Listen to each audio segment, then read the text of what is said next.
Wonderful people, wherever you are, all over the world, I welcome you. I want to say good morning, good afternoon, good evening, and good night to you, depending on your time zone.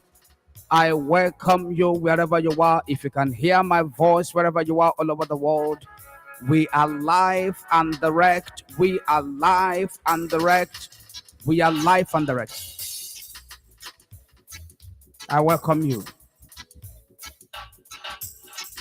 Welcome everybody, wherever you are. Share the broadcast immediately, wherever you are, all over the world. We are live and direct.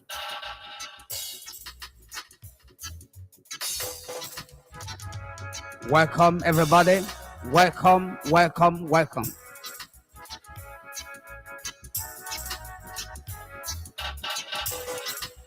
If you can hear my voice wherever you are, all over the world, upon the face of this very planet that God handed over to us, this very planet Earth that was created by Chukwukadama in heaven, the maker of everything in existence. If you can hear me from any part of the world, oh, I am in the spirit. I want you to indicate immediately. The first thing to do is to like the broadcast because it is customary for us to do so on this platform. The second thing to do is to share. Glory be to the Most High God in heaven. He's here. Garama, elo pratica demazeperia, ezekato, dezipate.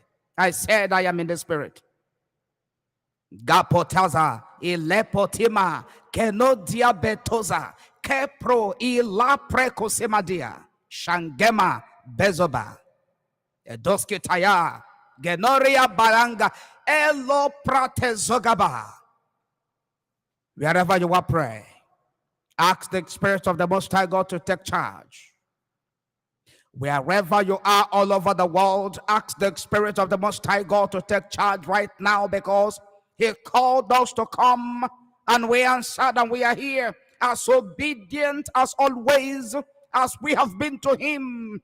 That is why He has been using us tremendously, even though some people fell, some people consciously or unconsciously have refused to acknowledge, to recognize, and of course, to align themselves with those of us that are under the shade of the light of freedom, the light of emancipation, the light of divine transformation, transgenerational record-breaking achievement, uncommon success. We belong to the light. He's here with us. Begin to pray. From the beginning of this broadcast to the end of it, Most High God, have your way. May your presence manifest all over the world, wherever your people are gathered. My voice is the echo chamber of your voice. What you say is what I echo. Okay, pero dina kabagoza epoga de Maria lo preti angamasa. No power is permitted to operate wherever we are.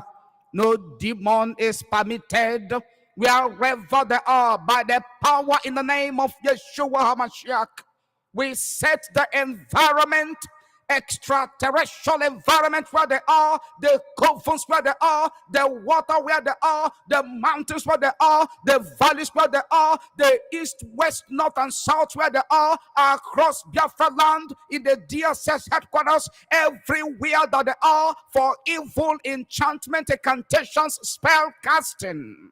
They have prepared their arrow. Wherever they are, we set everywhere on fire. Zero kapale. The attack is zero tonight. Olia pa komezia breto gama. Blessed Father in heaven, as you have done in previous years and previous months, in previous weeks and previous days, you are going to do it again tonight. And you are going to do it again this very week. The Ancient of Days, you are the one that picked up the temples of the wicked, the camps of the wicked, and shred them in pieces. as we called upon you, as we asked you to do, as we telephoned to heaven, as we sent a telegram, as we sent SOS, as we called upon you for 3 consecutive months in obedience to your divine directions and instructions. Now you came down so mightily. Oh, my Lord and my God. You answered our prayers. You did mighty works that our eyes can see today. Our mouths can't stop testifying about them. You did mighty work, incomparable, that the blind can see, and even the deaf, those that claim that they don't hear, they can hear it. Have your way tonight once again. And I thank you for everyone that have been so committed, who have been helping in so many ways, holding our hands to make sure that our hands are stabilized, that our hands are not weighed down, whom you have used so tremendously, both online and offline. They shall never lose their reward. Thank you, blessed Father, tonight. In the name of Yeshua HaMashiach, we have prayed. Amen. If you look at the caption of this broadcast, it's very simple. PVC, which is permanent voters card for those that belong to the damnable zoological republic, a republic that doesn't understand the rule of law. PVC, an identity card, a card of frustration, a card of total destruction, a card that doesn't portend any prospect for the bearers and the holders. Another replica, or should I say, failed SARS protest patrie. PVC. MNK, Maxwell Nnawuihe, the Blessed One. And of course, what God has done. I remain Pastor Maxwell Nnawuihe, and the senior pastor and the spiritual leader of God's Praise International that pointed place. I welcome you tonight. Wherever you are welcome. We don't belong to the bandwagon because we are critical, because we are conscious, because we are precise. We are not confused.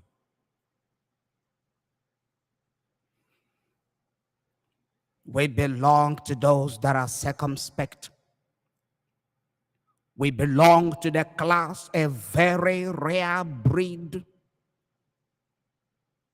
a very special breed of conscientious people. People that can never be tossed about by any kind of wave. Holy Spirit, help me. I don't want to go deeper, please. We don't join those that have decided to abandon and jettison what they once professed as the only option for the total emancipation of the Igbo man, of the Southerner, of the ordinary Nigerian, of the Biafran. All of a sudden, they have forgotten all their broadcasts. All of a sudden, they have forgotten all their pledges, all the words of assurance before Maxwell Nnawuihe. All of a sudden, they have forgotten to make references to his prophecies, to his teachings. They claim to be his disciples, but now we understand that they were all blatant and congenital liars. Little wonder they kicked against the 3 months exercise for the release of Maxwell Nnawuihe, because they were actively They were clandestinely and effectively positioning themselves for this very time, this very season of campaign, this very season of permanent voters card, PVC. Today, it has become very, very obvious that these people have lost their consciences. The loudspeaker of their consciences have broken to pieces, that they can no longer hear the voice of their consciences. If you went to some churches today, those of you that worships today, if you were privileged to visit or attend church in your different churches today, I believe that the sermon, if not major part of the duration of the sermons, be it the first or second or third service, depending on the number of services your church holds, you'll find out that the major duration of the time of the sermon was dedicated to PVC madness and fever. These were people that couldn't talk. These were people that their mouth, their two lips were locked up by cowardice, by hypocrisy and timidity. They can't talk. When MNK was here broadcasting, facing the enemy single-handedly, they were all cowed. They all crawled back into the shell. They couldn't come out to challenge the status quo. They could not. They couldn't. They could not. They lost their voices in the midst of systematic humiliation, ethnic cleansings, political asphyxiations, economic strangulations across the length and breadth of the country. They couldn't talk until MNK emerged. He gave them the ball to come out and talk. The same people, as I used to say, who usually make their commercialized comments or prayers or speeches about MNK, the same people that released certain statements on video, just 2 minutes, all those short clip, trailer. And you feel, oh, they are within MNK. Oh, they are praying for MNK. Oh, they are supporting MNK. Oh, that man of God said, oh, the prophet prayed for him. Oh, that pastor loved MNK. Oh, that bishop is with our struggle. Today,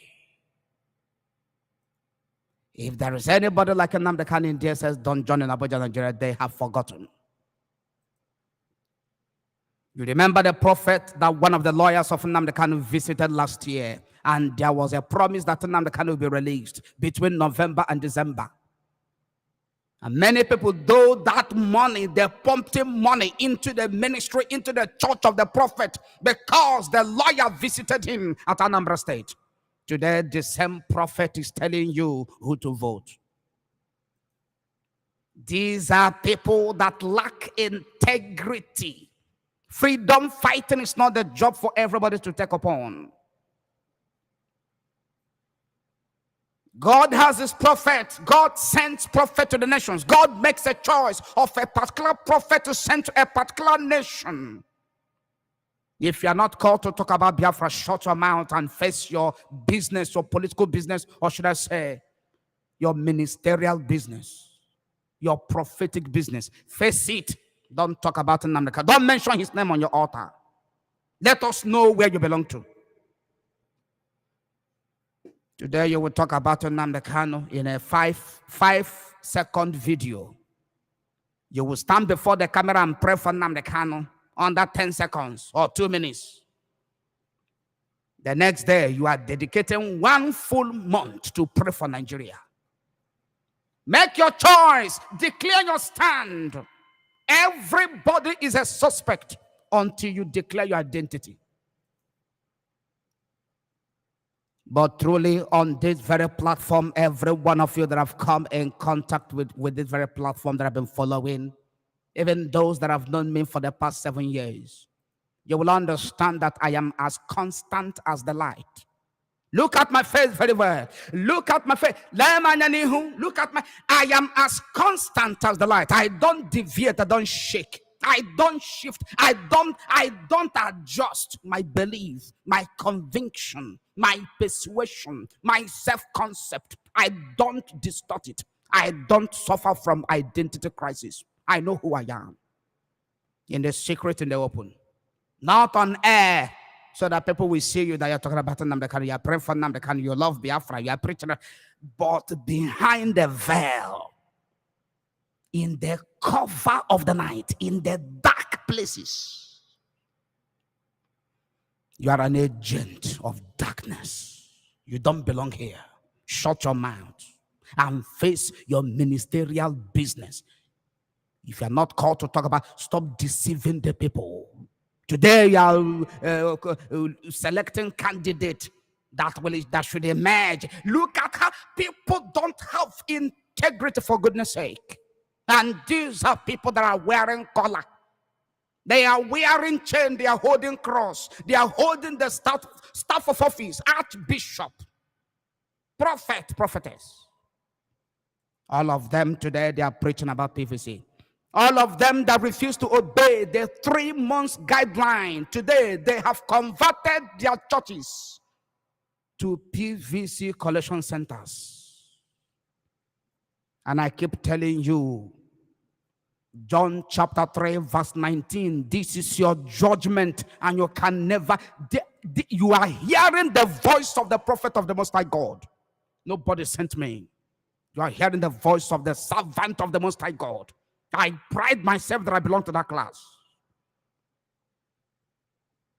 We are not many.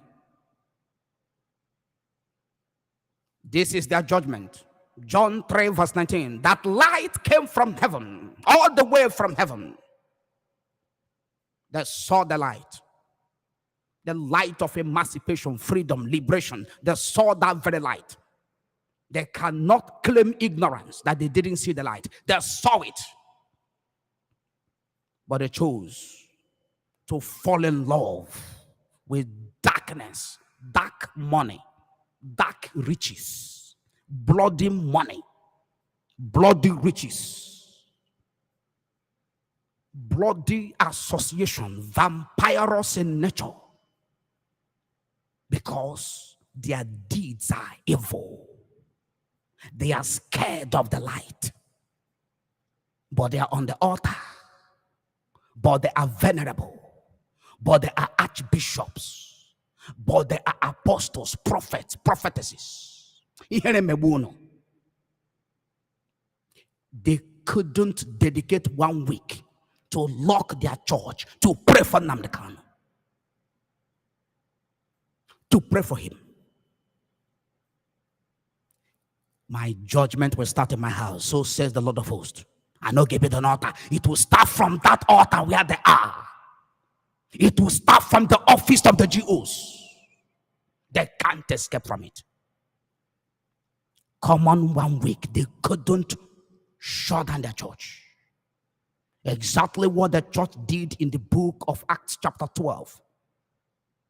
From verse 1 to 16. Exactly what they did. Today, all of you know that God speaks through me.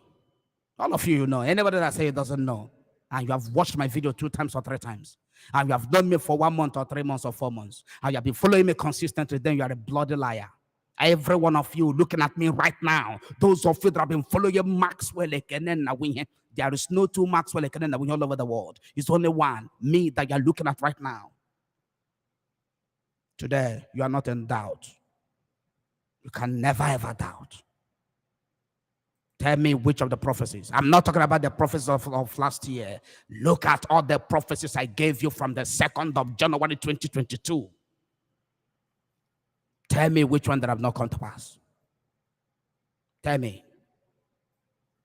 Not by my power, not by my mind, but by the grace of the Most High God, which I did not abuse or misuse. I didn't use it for personal advantages, personal acquisition of wealth. Never. But for you and our generation, which many people abused and insulted and let down. All the prayer points, all the prophecies from the 2nd of January 2022, they have been coming to manifestation one after the other so clearly that you can say it, so self-explanatory that you don't even need to ask. You don't even need to ask. which of the prophecies coming to manifestation. You can see it. You are very, very sure there are particular prophecies that have come to manifestations. You don't need to ask any question. It's very clear. Those of you that have followed all through.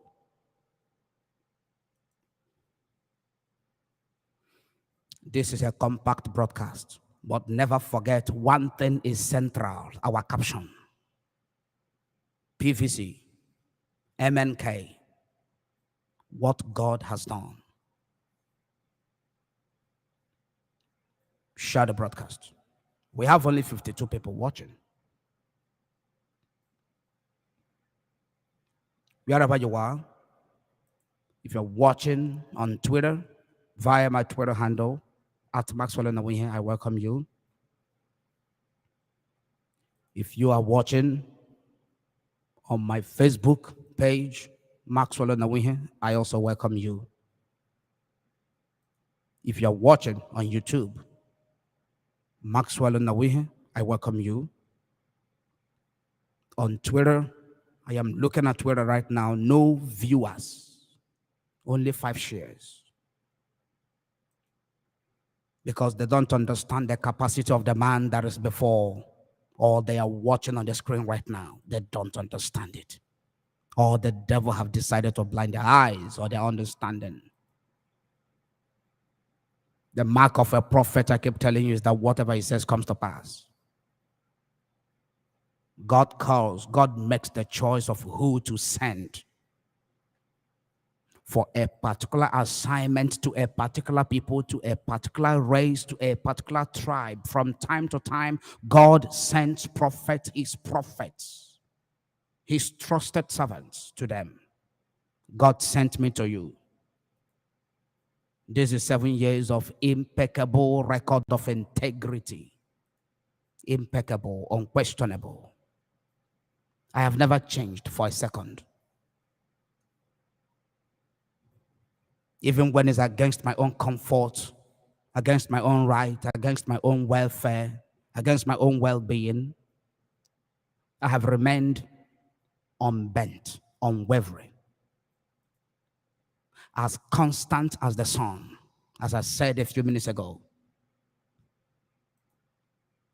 And you cannot make light of it, never.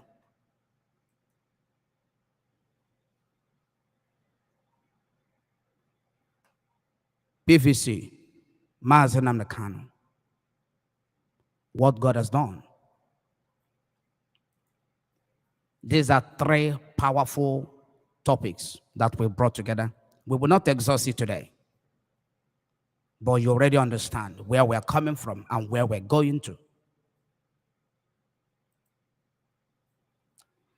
The enemy is very, very skillful in diversionary tactics or gambit. The enemy, the opposition, the aggressor, they are very tactful. They are very, very powerful.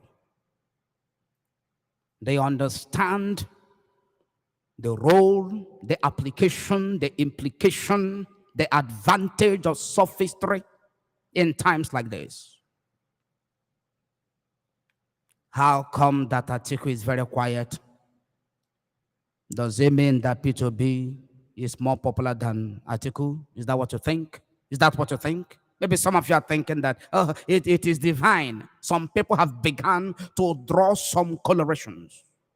Some very, very misplaced, distorted analysis, which is clearly expression of stupidity and lack of knowledge of history. These are, oh God in heaven, Chineke, help me. Help me, help me. I don't know what is wrong with the black people. Some of them, not all of them. And those that fail to learn from history, they are doomed. They are doomed to repeat it. They are doomed to repeat it. And if such a history is horrific, they are doomed to go through such horrific experiences again.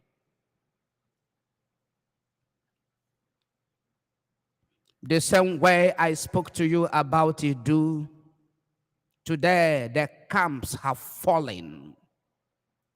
Every prophecy I have given to you, everything I have told you in time past, this very year, all the way from 2nd of January till this very moment you're hearing my voice, they are gospel. As I used to say, throw them away in the dustbin. You will go back there 3 months or 6 months or 1 year. You will go there by yourself, searching for where you threw away my word, my message, my prophecies.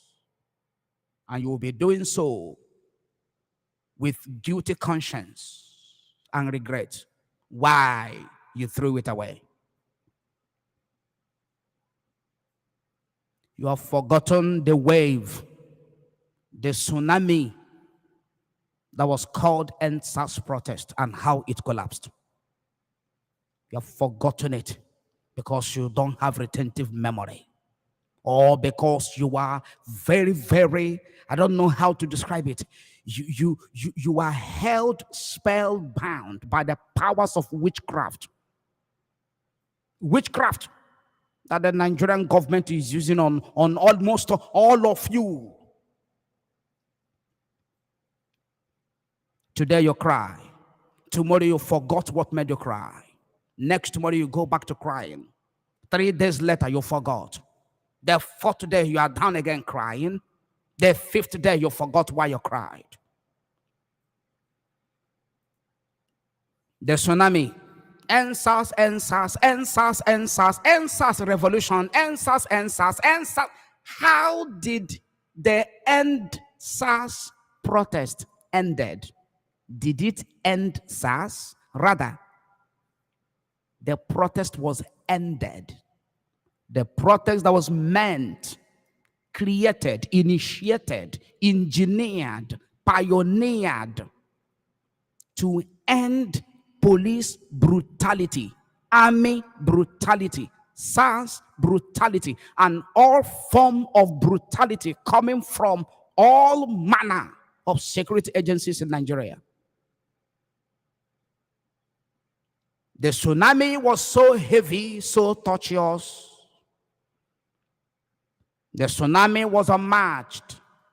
Second to the street protest of IPOB during the period of incarceration of Nnamdi Kanu between 2015 and 2017. Second to it was the EndSARS protest. It was a heavy tsunami that the Nigerian Meteorological Agency, in terms of political analysis or predictions, couldn't see. They couldn't see the wave coming, and the tsunami hit. And do you know why that very impact was felt across the length and breadth of Nigeria and the world? It was because Nnamdi Kanu was broadcasting and supporting them. You lack wisdom. Holy Spirit, I don't want to cry, please. I don't want to cry tonight. I don't want to cry. The momentum that EndSARS protest generated or gathered and was able to be utilized or applied that made it so famous and historic was because that very voice, not noise-making voice, that very voice of the servant of the Most High, the liberator of those that are bound, Nnamdi Kanu, that very voice was behind the microphone. That was why the part 1 of the EndSARS protest, to some extent, succeeded. Without that voice, look at what happened in the part 2. Did it last up to 1 week? Without that very voice, your PVC is as useless as your short memory of Nigerian political histories are. I owe you no single apology. I know that this broadcast will make more people to hate me, as always. When I speak the truth, it hurts me. It brings more hatred, more and more. But the Lord is my strength. This very truth, I must preach it. They have diverted their attention, the wave. P2B thought that, oh, he's popular now. He is speaking to attract sympathy. Even if you're a man of integrity, you don't understand the political paradigm of Nigeria. You are poor. You are a poor political history student. You don't know nothing. They invite you this television, you go there and talk. You think it's by interview, you think it's by jingles, you think how many street protests have Nigerians seen, and they were able to suppress it, they were able to cage everybody. Millions of people protesting everywhere. The Nigerian system was able to pick them, cage everybody and lock them up and put them inside the cage. And the protests ceased and ended abruptly, unexpectedly, unceremoniously, without achieving a single positive, permanent, enduring result. Noise makers. People are making history, you are making noise. Pathetic you are. People are making history, you are making noise. Pathetic is your reasoning. They invite you different televisions. You think you think that by the interview you have won the election. You think Peter B is there. Peter B, they invited him there. His campaign is gaining momentum. The structure. We are the structure. How foolish people could be. Atiku is cooling off somewhere. Now you're more popular than him. Why? How many televisions have you seen Atiku talking? They know where they're holding you. And you don't know it.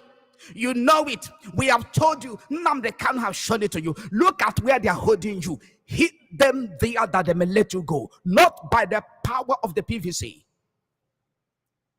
You said it's true. It's true. Nnamdi Kanu is the next moment Nnamdi Kanu is out of the scene, is arrested, is abducted. All of a sudden, the same thing you say, it's true, Nnamdi Kanu is correct, it's true. All those things you say is true. All of a sudden, you have forgotten all of them because of money, because of stipends, because of one or two contracts that will come as a result of the campaign of P2B, or as a result of the campaign of the Jagaban, or Jaga, whatever it is in the West.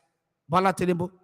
A man that is a man, you have seen him, you can see how he is vibrating like Nokia 3310. You can see how his hands are vibrating like vibrator, like clipper that is kept on a table.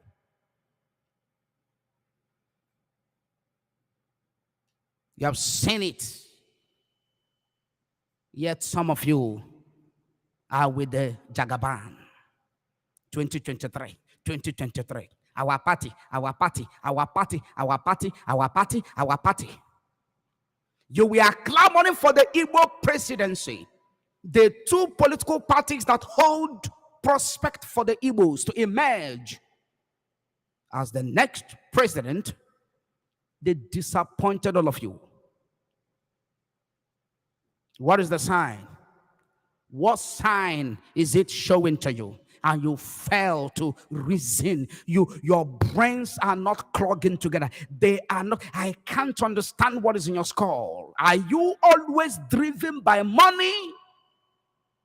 Why are you always driven? Why is it that it is what your temporal satisfaction is what that matters most to you than the lasting measures, which is long term, that will bring about total freedom?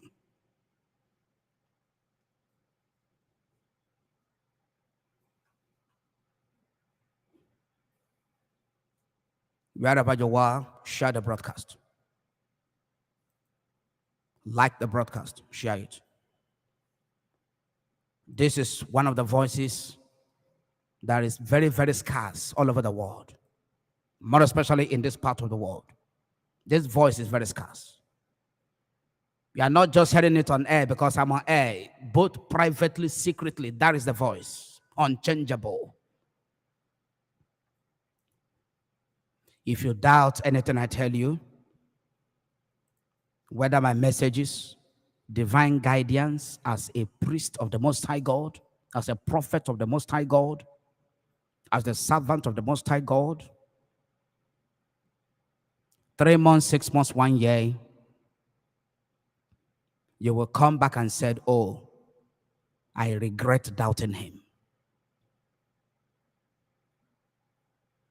This fool African entertainment world, I'm blocking him. He's a fool. And I don't have time for fools. Blocked.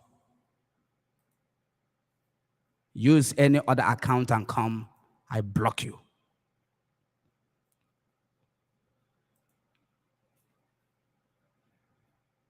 Go and do your business and leave freedom alone. You don't know what is freedom fighting. Blocked. Here in the studio, blocked. You can't come here.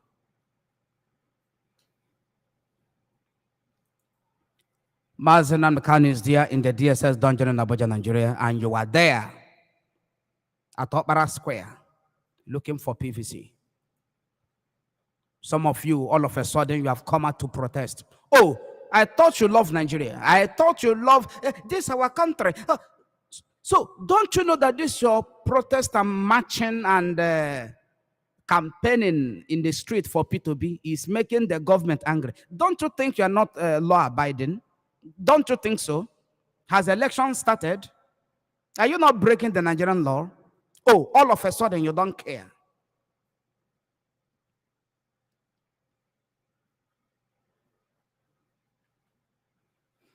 I ask you again, how did the end-SARS protest ended, which was very, very powerful and revolutionary? How? And I remind you again that without Nnamdi Kanu behind the microphone, it was the broadcast of Maxwell Nnawuihe using the IPOB and Radio Biafra platforms to broadcast, to give a voice to the end-SARS protest. Without Nnamdi Kanu, the world wouldn't have heard about it, because all the Nigerian media platforms, there was a news blackout on the protest from inception until Nnamdi Kanu took it up and began to broadcast about it. And then when the Nigerian media platforms, media houses, televisions, radio, they saw it that Nnamdi Kanu had let a cat out of the bag. They say, oh, let us not lose traffic. Let us not lose revenue. Let us not, because if only him is broadcasting about it, the whole traffic and attention will be going to him. Let us start talking about the end-SARS protest. That was how the Nigerian media platforms, frontline media houses, joined the queue. All of them queued behind the Nnamdi Kanu. Nnamdi Kanu was the first. Without Nnamdi Kanu, the so-called end-SARS protest wouldn't have made the little, or should I say the major impact it meant, or it made. And then how did it end? Because they failed to adhere to the instruction he gave to them. He told them, when you come out, don't go back. If you go back, they will pick you one after the other. When you come out, don't ever go back. Don't be diverted. Continue to mount pressure. Continue to press your need home. Don't be diverted. Forget about ethnic colorations. He warned them all of a sudden.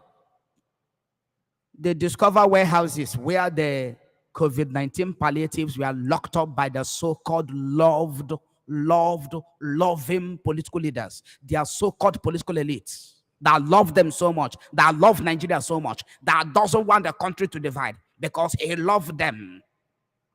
They saw where they piled up the relief materials that were meant for the poor masses. Many of the foodstuffs, they all got spoiled. They were all damaged. It was through the end-SARS protest that they discovered it. And that was a major eye-opener. And we thought that the revolution was going to begin, that the youth have risen. Oh, the youth have risen. The same way that some of you are chanting now. Only a few months ago, you forgot it. We chanted the same floric, the same slogan, the same chant, the same chorus. We were chorusing it, singing it everywhere. We were happy that the youth have risen. We were clapping. The celebrities, they come out. The same carnival, the same concert, that we are jumping up and down like monkeys and baboons. They held it, marching everywhere.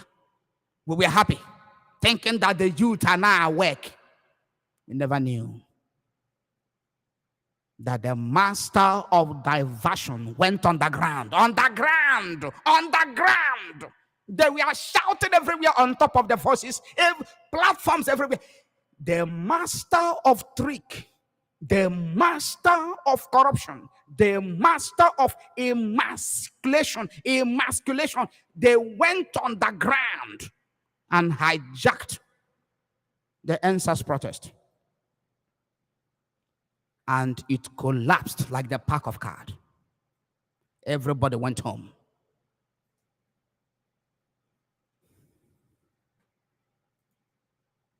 Without Nnamdi Kanu, your PVC is as useless, as hopeless as the Nigerian political structures.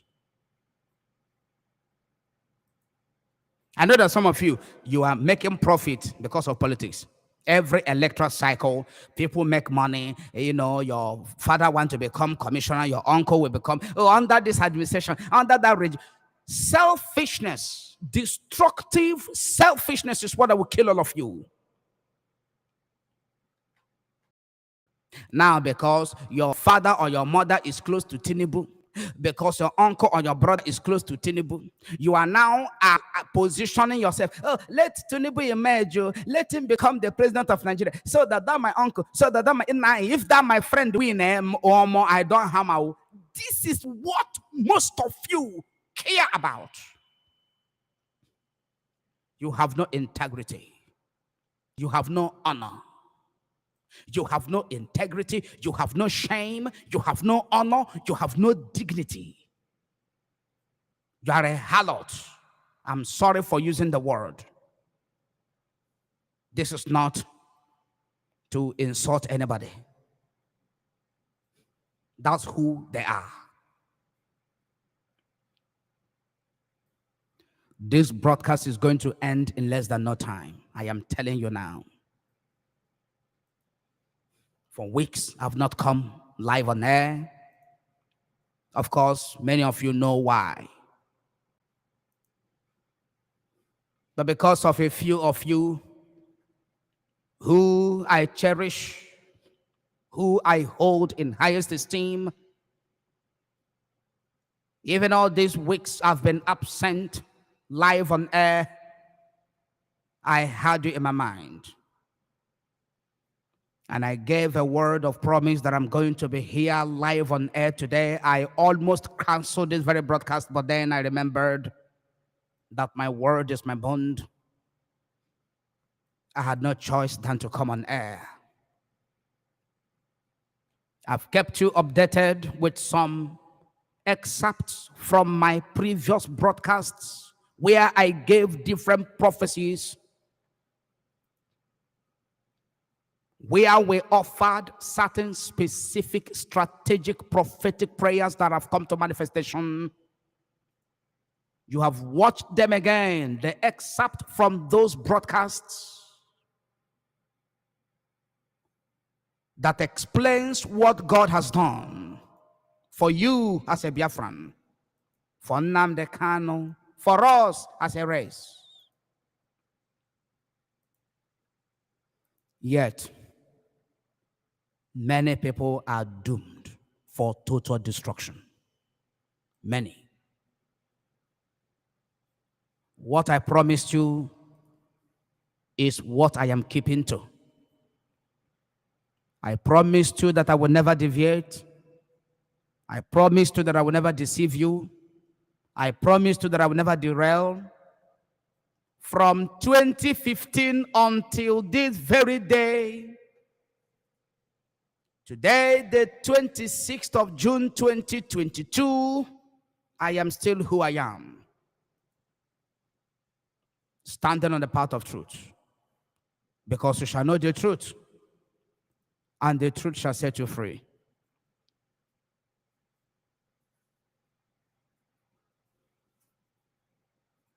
I am going to bring to your memory, to your remembrance, once again, some of the prophetic manifestations that we have recorded. What God has done is unspeakable, is unfathomable, is beyond our understanding. God went beyond our expectations. Every strategic prayers we made throughout the 3 months exercise, 95% of all of them, God has answered them. What God has done is amazing. And I'm telling every one of you that is hearing my voice, both those of you that are watching live right now and those that will be watching after the end of this broadcast, you have to thank God on this platform.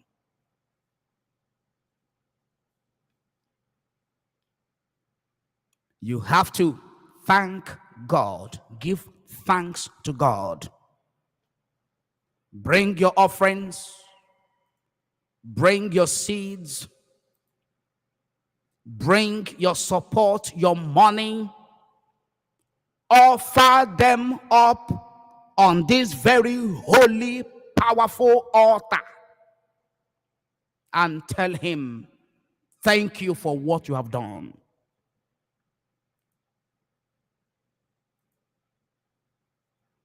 All these pastors, GOs, reverend, fathers, or canon, member of the clergy, all of them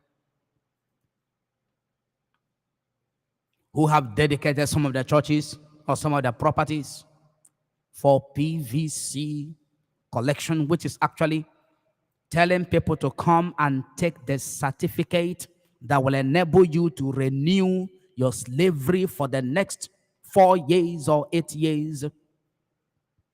None of them participated in our 3 months exercise, which God asked us to observe Sunday protest for 3 consecutive months for the release of Nnamdi Kanu, for the release of our Messiah.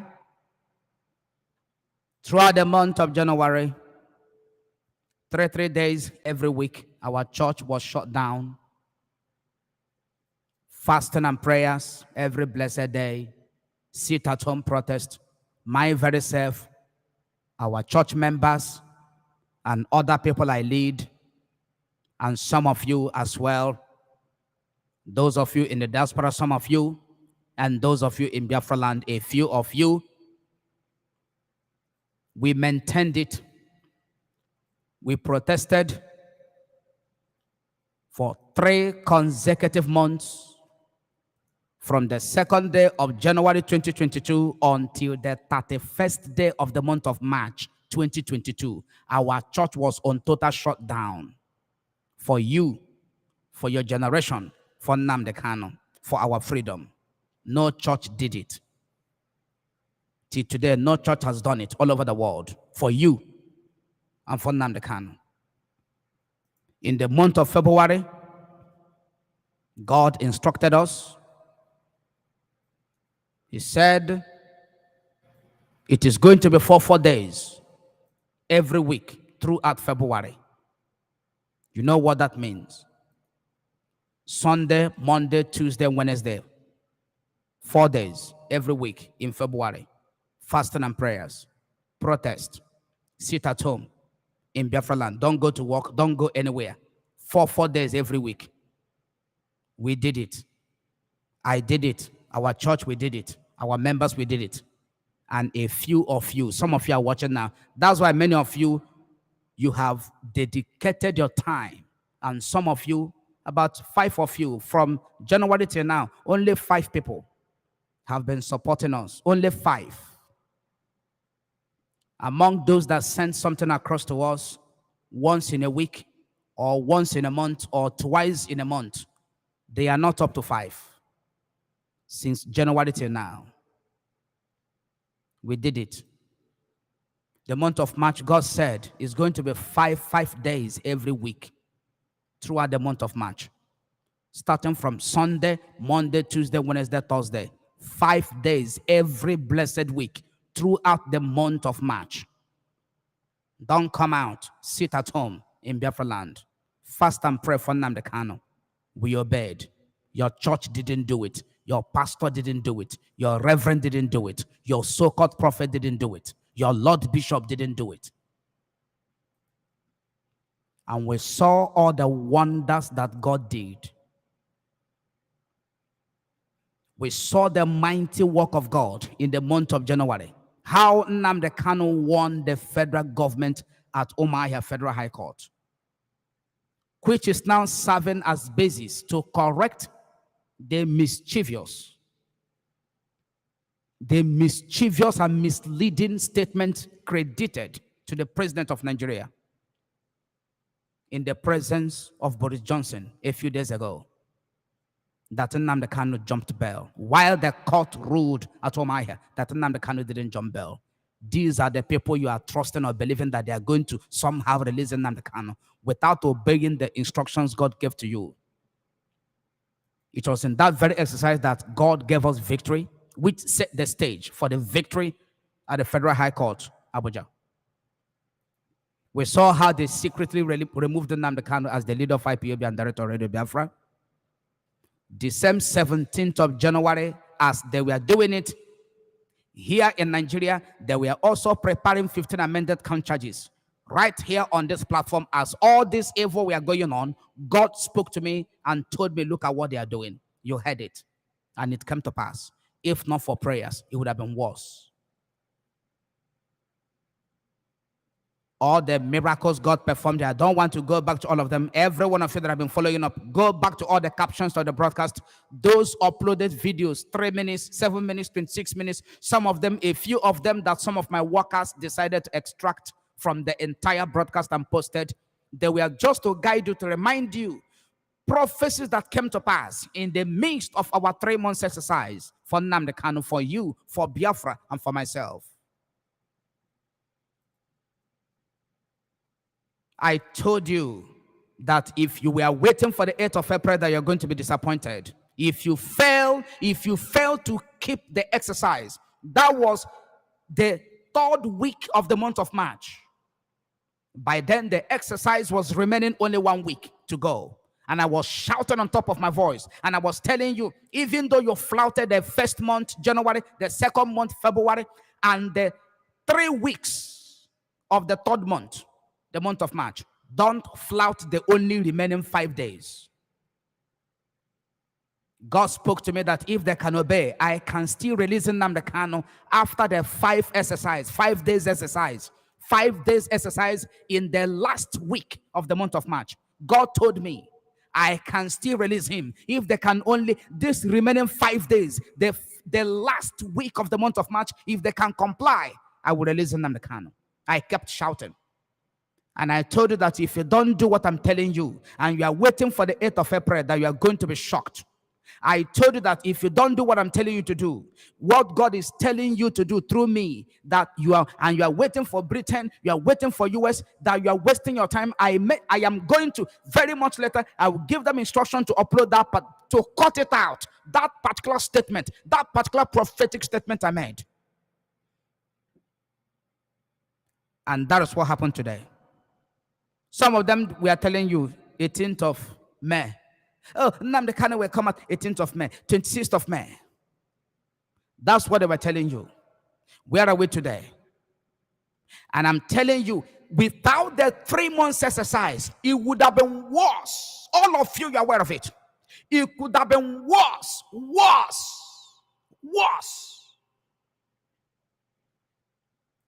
You have to thank God for what God has done. Those of you that were here on the 9th of March, I was on transit. Then our prayer was still ongoing. I had no choice than to broadcast from the highway where we were. In the middle of our prayers, there was prophecy that the buried ram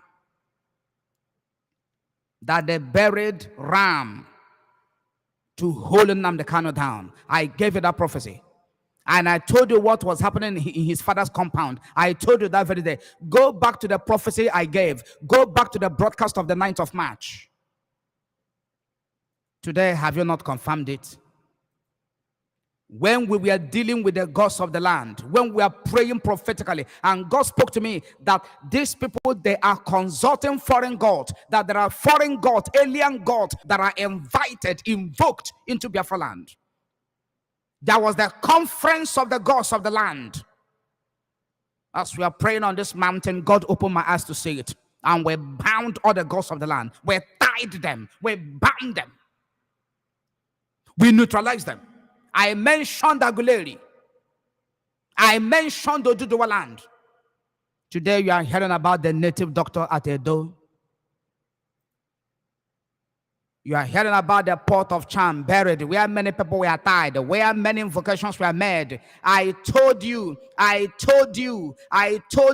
when we were praying, I was commanding the gods. I told them that any of them that will be invoked to receive sacrifice against Nnamdi Kanu, that they must not receive that sacrifice. We gave the gods of the land order from this platform, and they obeyed. It was on this platform that we told the gods of the land what they would do. And they obeyed. We told them, anybody, any man or woman that would invoke you to come and receive sacrifice against Nnamdi Kanu, to attack him, to kill him, or to do him any harm, don't ever come out to accept the sacrifice. And the gods of the land obeyed us. You saw that their own native doctor was the one that exposed them by themselves. Have you seen such before? What God has done. Have you seen it before? Have you seen that very style before? Have you seen it? And I kept on telling you that if you had obeyed, if our people had obeyed, if Biafrans had given God ordinary 50% cooperation with the 3 months exercise, the same first month of the exercise, God would have released Nnamdi Kanu. I told you that.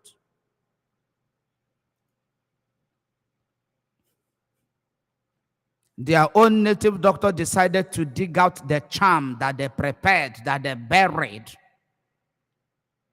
They buried a whole lot of people, and these were people you were listening to. And I kept on telling you, these people, some of them, that they are under spell. I was shouting it on this platform, that most of the people that you are looking up to, you claim they are your leader, most of them are under spell. I was shouting it on top of my voice on this platform. Maxwell Nnawuihe, I was here broadcasting. I was here shouting that these people are under spell. Look at what God is showing me. They are under spell. There is witchcraft spell over them, and you never believed it. Only few of you believed. And today you saw how they were tied. That they confessed with their own mouth that actually they were tied. That they never knew what they were doing. Which confirms that the prophecy I gave was life and direct. You don't question it. And the Lord gave me the scripture which I gave to you, Micah chapter 5 verse 12. And God said, I am going to cut off Maxwell, my son. Look at what is going on. It is more spiritual. There is witchcraft involvement in what is going on. Look at where they are holding them. They are holding them spellbound. They have held them bound. Take care of it. We kept on praying. I wanted to change the prayer point because it was repeated. God said, no, don't change it. Don't change it. It's not about different prayer point. This is the point. Continue with it. Don't stop. We kept on hammering them. We kept on hammering them. We kept on dealing with them until the pot of charm was broken to pieces. Have you not heard about it? Have you not seen it? Have you not seen it? Have you not heard about it? Where did it come from? Where did the power came from? The power that liberated them, where did it come from? From this very hallowed platform, this very altar of the Most High God. And you will bring your sacrifice on this altar. You have to do it. We are serving a great God, and you have to appreciate him in a very great way. On this very altar, you are going to give God sacrifice of thanksgiving for what he did. You will tell Simon Ekpa that this very altar liberated him.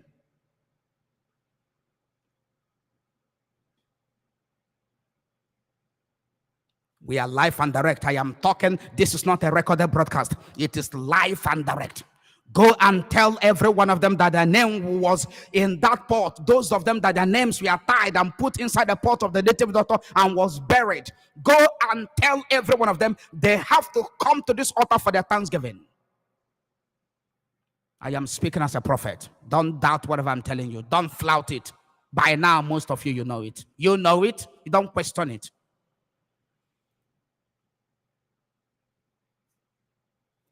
You have to bring your thanksgiving on this very altar for what God has done. It's mighty. You can't fathom it. They are not up to 5 people that have sustained us.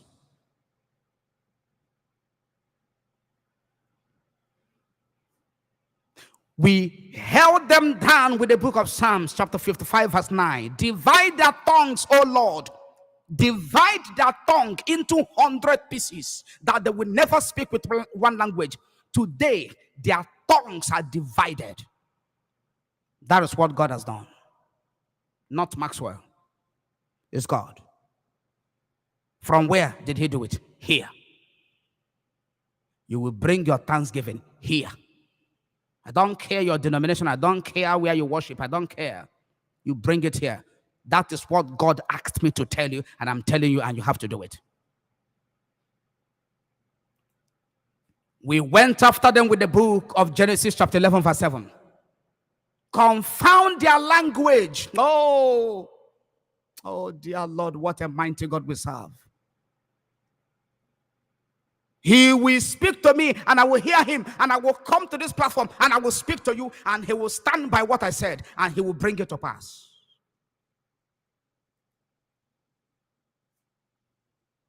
Genesis 11, verse 7. Confound their language, O God, that they will not understand each other's language, that they will not understand their speech, that they may abandon their project and run away and be scattered. The Bible said, it came to pass. The people that gathered themselves constructing the Tower of Babel, they want to build a city that has a tower that reaches heaven, so that they will climb to the last floor and be talking with God right there inside heaven. They abandoned the project. It was a betrayal of God's sovereignty and divine purpose for the creation of earth. God created the earth and asked human beings upon the face of the earth to dominate, to subdue the earth, to refill the earth, to replenish the earth, not to build a tower to come to meet him in heaven. It was a betrayal of the internal purpose of the Most High God for the earth. And God said, no, I'm going to stop these men and women that thought that they are wise to betray my internal purpose.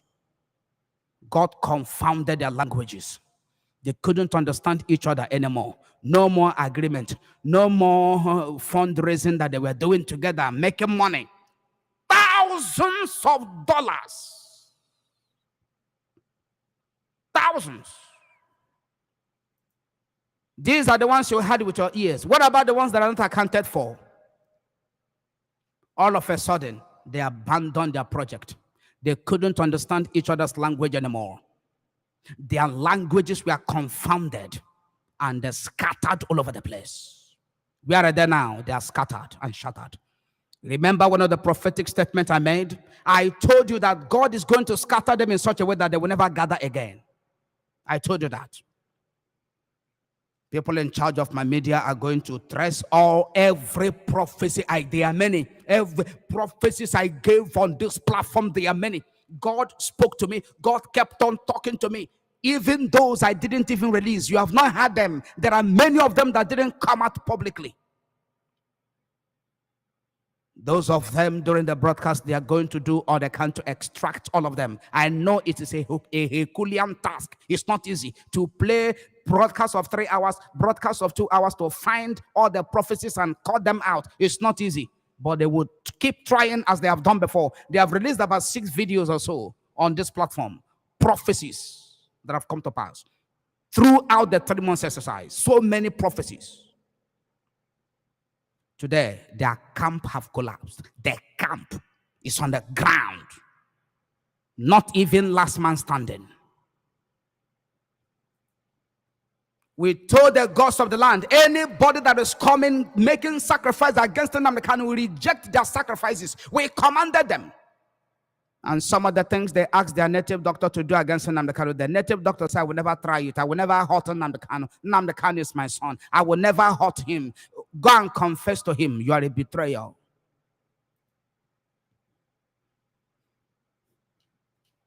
God exposed them. The Bible said, and it was one of our prayer points, expose them that they will fight in the open. We made that prayer. We made it on this platform. And we told God that they must be exposed. They must be disgraced openly. It was one of the powerful prophetic prayers we made here. And today they are disgraced openly, openly, openly, not in the secret, openly, openly, openly. Many of you have seen it. Openly, nothing hidden. Broad daylight. Broad daylight. Who told you that God doesn't answer prayers?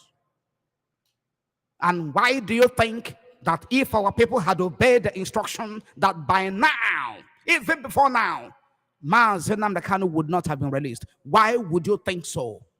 Looking at all these prayers that God answered, so powerful, prophetic, and strategic prayers. Look at the way they manifested in such a way that is so shocking. All the things God has done throughout the 3 months, and even after the 3 months, the month of April, the month of May, even in this month of June, they are still shocking every one of us. Why can't you come here on this platform and tell God, thank you? Your $500 is not too much. Your $1,000 is not too much. Your 100,000 naira is not too much. Your 500,000 naira is not too much. Your 1 million naira is not too much. Your $1,000 is not too much. Your 10,000 naira is not too much. You cannot. How many of these so-called prophets has done what we have done that you didn't pay? If I am a zoo prophet, if I am like one of them today, I will be flying my own private jet as a result of what God has used me to do. It's not to the glory of any man, it is to the glory of God. But then there must be appreciation to the Most High God. There is always a place that God designates. There is always an appointed place where you will go and make your sacrifice and God will receive it expressly. It is a place that God endorsed and approved. It's not by politics. It's not by ethnicity. It's not by tribalism. It is not by segregation. By their fruit you shall know them.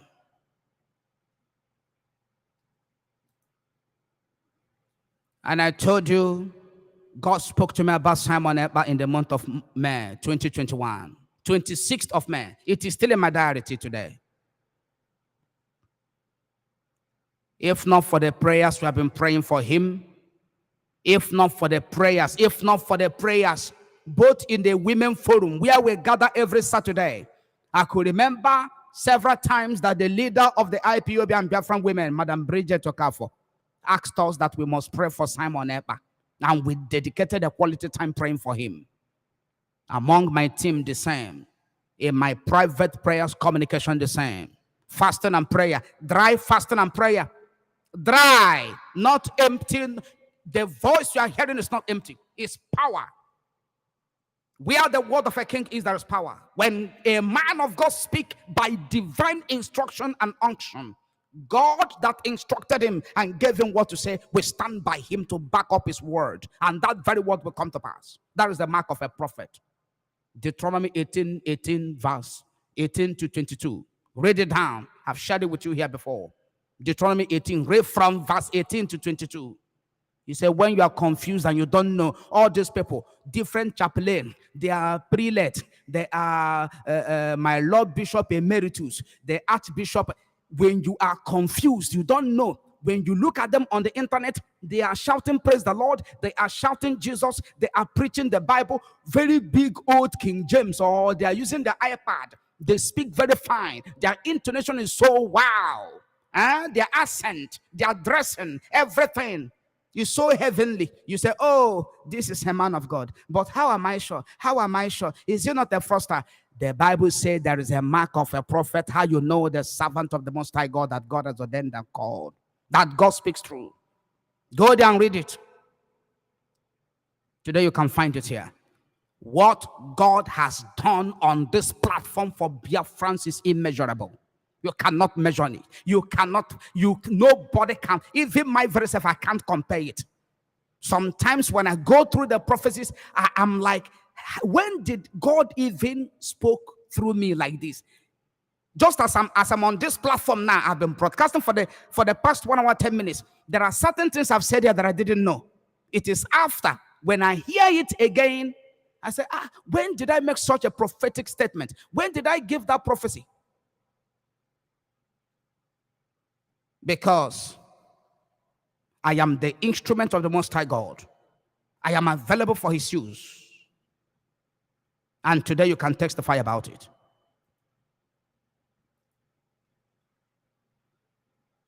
Bring your thanksgiving on this very platform and give God the praise and the glory. Right here on this platform. I've said it. Some people, sometimes they will be asking for specific amount of money. We don't do that. I don't do that. The budget we have is very huge. Many of you know it. 20 million cannot sort out all of them. We broke them down into segments, one after the other. Since I made the last broadcast I talked about, so many challenges we have. Only 2 people have responded. 2. Only 2. This is more than 1 month. I am saying this for you to understand. Because when you hear things like this, you think that other people are pumping in money. Nobody is pumping in money. I've told you they are not up to 5. And you cannot, you somehow they are being overstretched. Because it's only a few of them that is carrying this national and generational spiritual program and project. When you are there, some of you have up to $30,000 on your account. I know you. There are people that are watching now that I know. Do you know how many billionaires that have called me on phone? They just talked and talked, and after talking, empty talks, no support. They say, man of God, right on. Everything you're doing, we are following it. It's true. The prophecy, the message, this, that, they commend and commend and I don't want to mention names. I'm talking about billionaires. But the people who have been supporting me, if I mention their names here, you'll be shocked. There is no man among them. They are women. Men are the gossiping quarters. Gossips.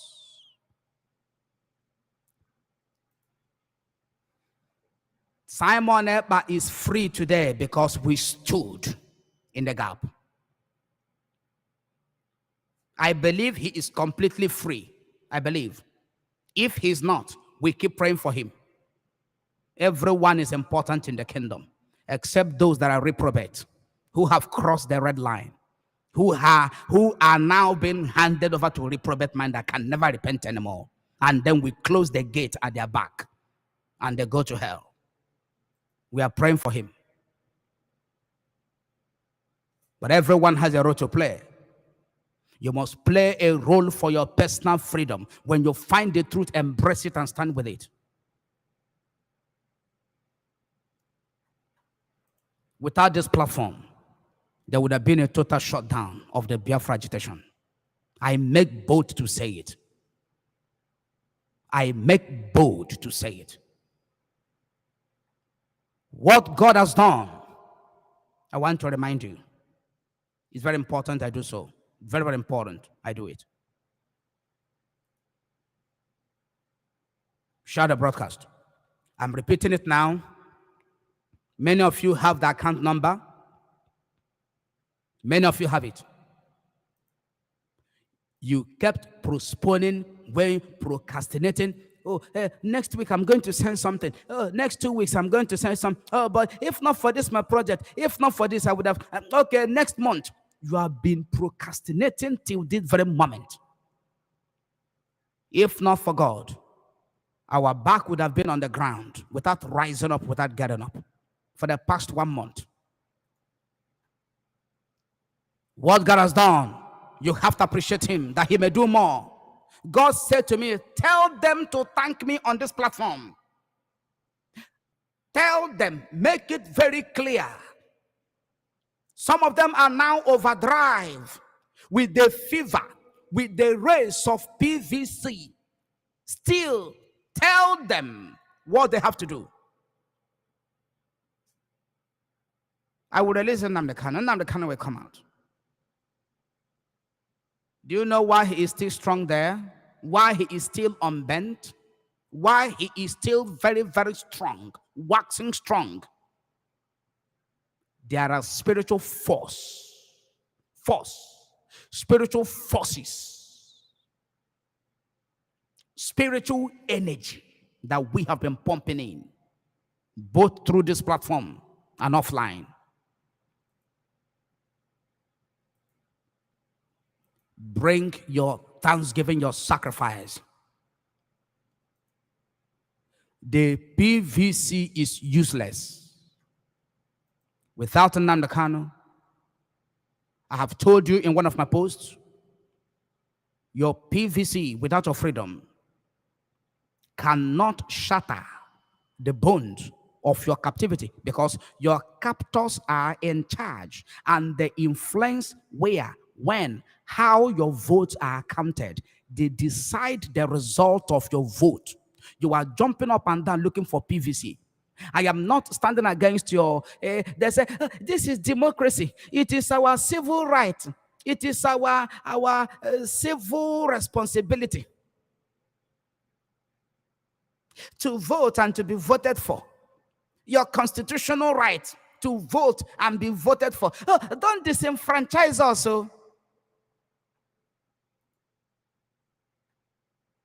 Look at all the underage voters in the north.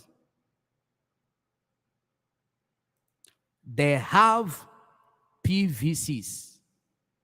Has INEC withdrawn it from them? The underage voters, you see them every election. You see them in every electoral cycle. It's not that you don't see them. You see them. You see the pictures. You see the videos. You watch it every election. Every election. You see little children, minors. 7 years old, 10 years old, 15 years old. You see them line up with their PVC. It happens in the north, and there is nothing anybody can do about it to stop it. It's freedom that will stop it. Not your PVC is worthless and useless. Am I pretentious with what I'm saying? Am I biting my tongue to say it? No, I am very clear, very, very crisp. You can hear me very clearly.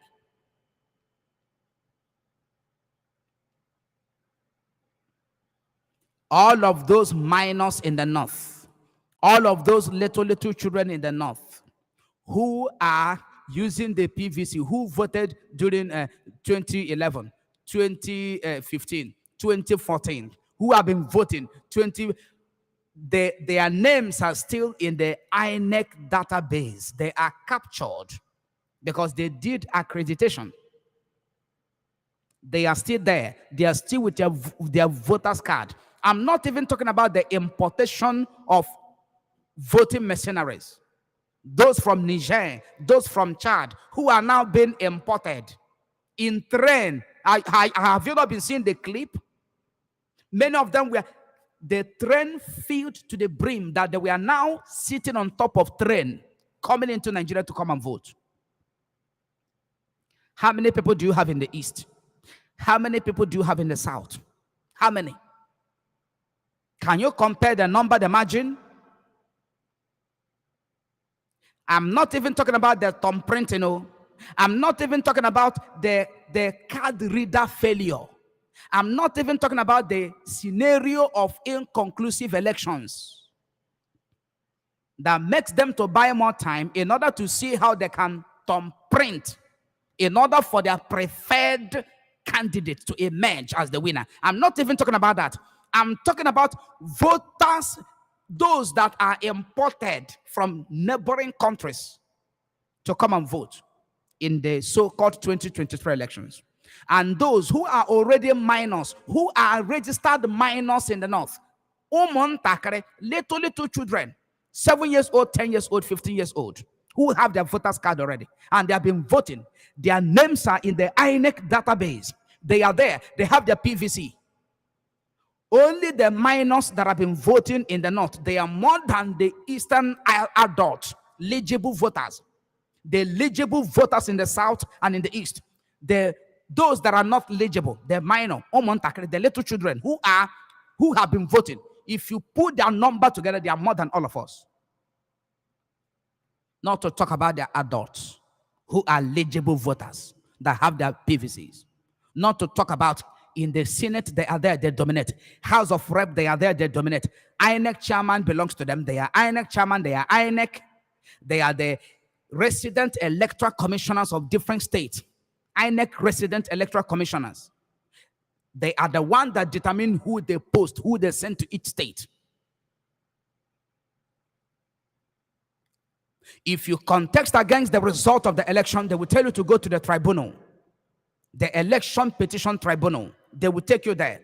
As you are going there to speak grammar with your lawyers to challenge the result, claiming that you are the winner, which eventually P2B may go to the tribunal. As you are there speaking grammar, the administration is already gaining momentum. It's already hitting the ground. Before you are through with the election petition tribunal, maybe you win. They say no problem. Let us allow him to win that very case in the tribunal. But we are waiting for him at the appeal court. They will challenge your victory at the appeal court. And then you manage, they say, let us still give him the victory at the appeal court. Let us say he's the one that won us at the appeal court. But we are waiting for him at the Supreme Court. 3 years has gone. They are almost finishing their first tenure. You are still in the court. What happened to Atiku? Have you forgotten? Have you forgotten it? Have you forgotten that Atiku's election legal challenge against Buhari, was it February this year that announced, maybe they said that Atiku is going to, or he has won the case against Buhari. Look at the time they are giving him judgment, or they have not even given judgment. And he's not coming out to contest again. All these are stage managed. You cannot beat them in the INEC. They are the INEC. You cannot beat them in the court. They are the court. They are the judiciary. They are the judge and the jury. They are everything. What you need is total emancipation. Even if in the cases you have voters' apathy, that people didn't come out to vote, yet they adopt the thumbprinting option to make sure that the candidate emerged. Just like what happened in Anambra State. Have you forgotten? Have you so soon forgotten? Look at the presidential primaries. Just concluded. The delegates were bought off with thousands of dollars. Thousands of dollars. The aspirants were competing. Who can spend more dollars? $15,000. $20,000. Go in. $35,000. Go in. $40,000. Go in. And Atiku said, no, I'm bringing $60,000. Go in, gone. And Wike comes back crying. Do you understand it? Do you? Are you sure you understand it?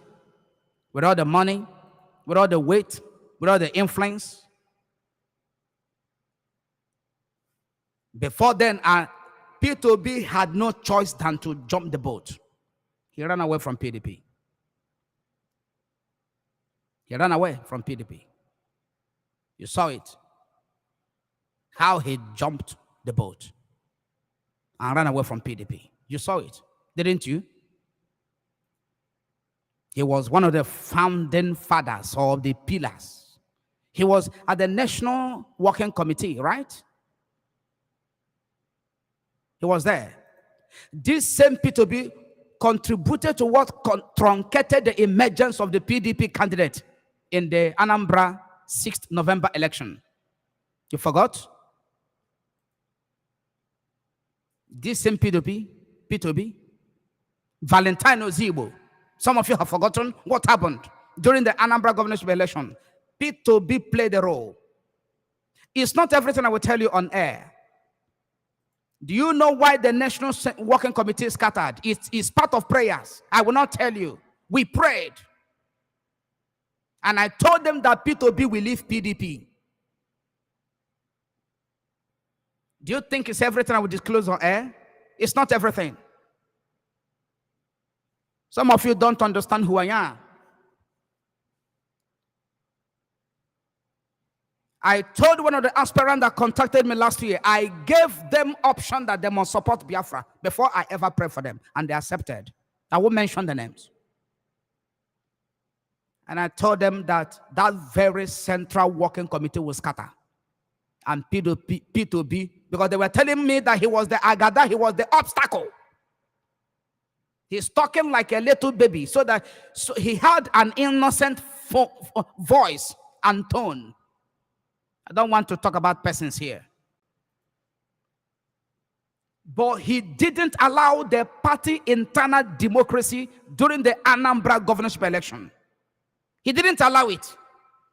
Some of you are hearing it for the first time. He didn't. And I told one of the candidates, I said, P2B will leave PDP. For the fact you have accepted that you are going to support Biafra, I will pray for you.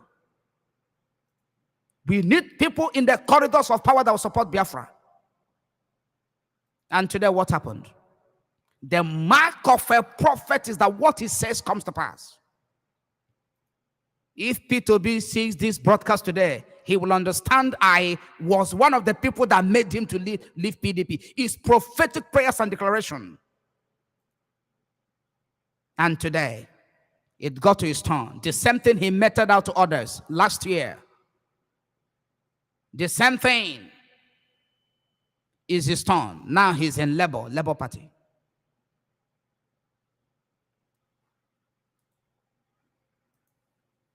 Even if P2B wins the presidential election, they will give him a double or triple or quadruplet of the treatment of Jonathan. The time I'm saying this thing now is 1 hour 27 minutes, this broadcast. Mark the time. And the time by the clock is 8:50 p.m. 10 minutes to 9 p.m. Mark the time, I'm telling you now.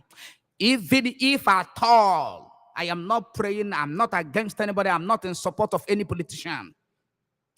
If at all he emerges as the president of Nigeria in the 2023 election, mark what I'm saying now. They will give him double or triple or quadruplet, 4 times the treatment they gave to Goodluck Jonathan. And you will see he may not come out alive. Mark what I'm saying here now. Mark it.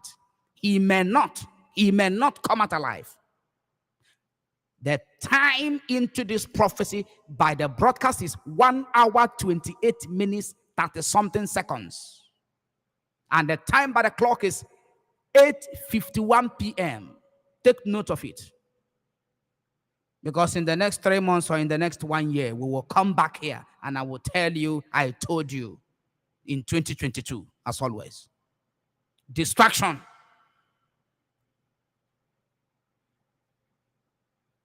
You think you are more powerful and you have very, very strong or huge followership than the Jagaban or whatever they call him, Tinubu or Atiku. Can't you see how that man emerged? A man in that very condition, yet he emerged. Do you think it's ordinary? Do you think that your PVC, why is it that people are so daft? Why is it that people cannot understand, for goodness sake? Why? It is all over the world. It's not a secret that the man is sick. that the man is unfit, yet he emerged. Are you not scared? Are you not afraid? He bought off everyone. He bought off everybody in dollars. We don't even know how much dollars he spent. We know about others. You think it's by PVC? You think it's by... Why is it that people are so... They are incapable? Now I am beginning to understand the anger of Nnamdi Kanu. Thank God I was very patient to follow him. I didn't abandon him. I didn't say no. His voice is making me angry. No, I continue to follow him. Now I'm beginning to understand it. With all the whole evidence you see, with all the whole thing, picture, video, you hear it, intel, expose, you know it, leaked conversations, everything, you have seen it, you have heard it, yet you can't understand. Hey! Abomination. You can't understand that this is not by PVC. They have you in the palm of their hands. Anywhere they want you to go, they push you, they toss you, and you think you know where you're going. You don't know they are the ones remote controlling you, tossing you up and down. All this while they are shouting PVC, PVC, PVC, PVC. They have gone back to the drawing board and they are doing their work privately, silently. And when 2023 arrives, they will shock every one of you. And by so doing, they have succeeded in killing the discussion of the extraordinary rendition and incarceration of Nnamdi Kanu in DSS dungeon in Abuja, Nigeria. That the few of you that we are even thinking about him and talking about him, now all of a sudden, they are now showing you the alternative. The alternative to Nnamdi Kanu is not P2B. The alternative to the release of Nnamdi Kanu is not PVC. The alternative to his extraordinary rendition, the judgment, the justice that he truly deserves is now PVC. And all of a sudden, you bought it. The so-called freedom fighters, 99.9% of them, with their fake accounts, fake social media accounts and platforms, are campaigning for P2B. Some are campaigning for Atiku. Some are campaigning up to now. Some of them are still campaigning for Wike. Wike want to leave PDP and join APC. Don't you understand the Nigerian politics? Are you not understanding it? There are plans for him to leave PDP and join APC that tumbled everybody and turned everything upside down. 1 liter of kerosene today is about 700 naira. 1 liter of kerosene. 1 liter. Kerosene is for poor masses and for everybody. 1 liter of kerosene today is 700 naira against 130 naira in the time of Jonathan. Not by pump price, but by street market. In the street. Because you can't even find it in filling stations to buy. Even in the time of Jonathan. They hoard it and they sell it as black market to those who are making huge fortunes out of poor masses. Because everybody uses kerosene. That very commodity that is important and vital for the common man is very expensive. 1 liter is 700 naira. Do you now understand what we are suffering in Nigeria? About 9 or 12 kg of gas, cooking gas, is around 10,000 or 12,000 or so. Do you understand it? And it cannot last up to 1 month. Do you understand it? Cooking gas in Nigeria. Cooking gas. 9 kg or 12 kg.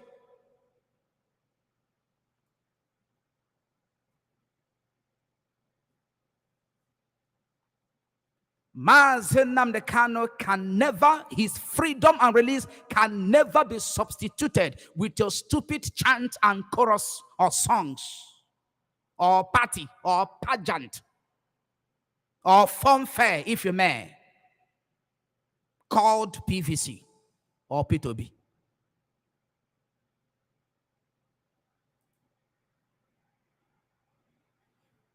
What God has done, the freedom he has given us, the protection and the preservation of the life of Nnamdi Kanu, cannot be overemphasized.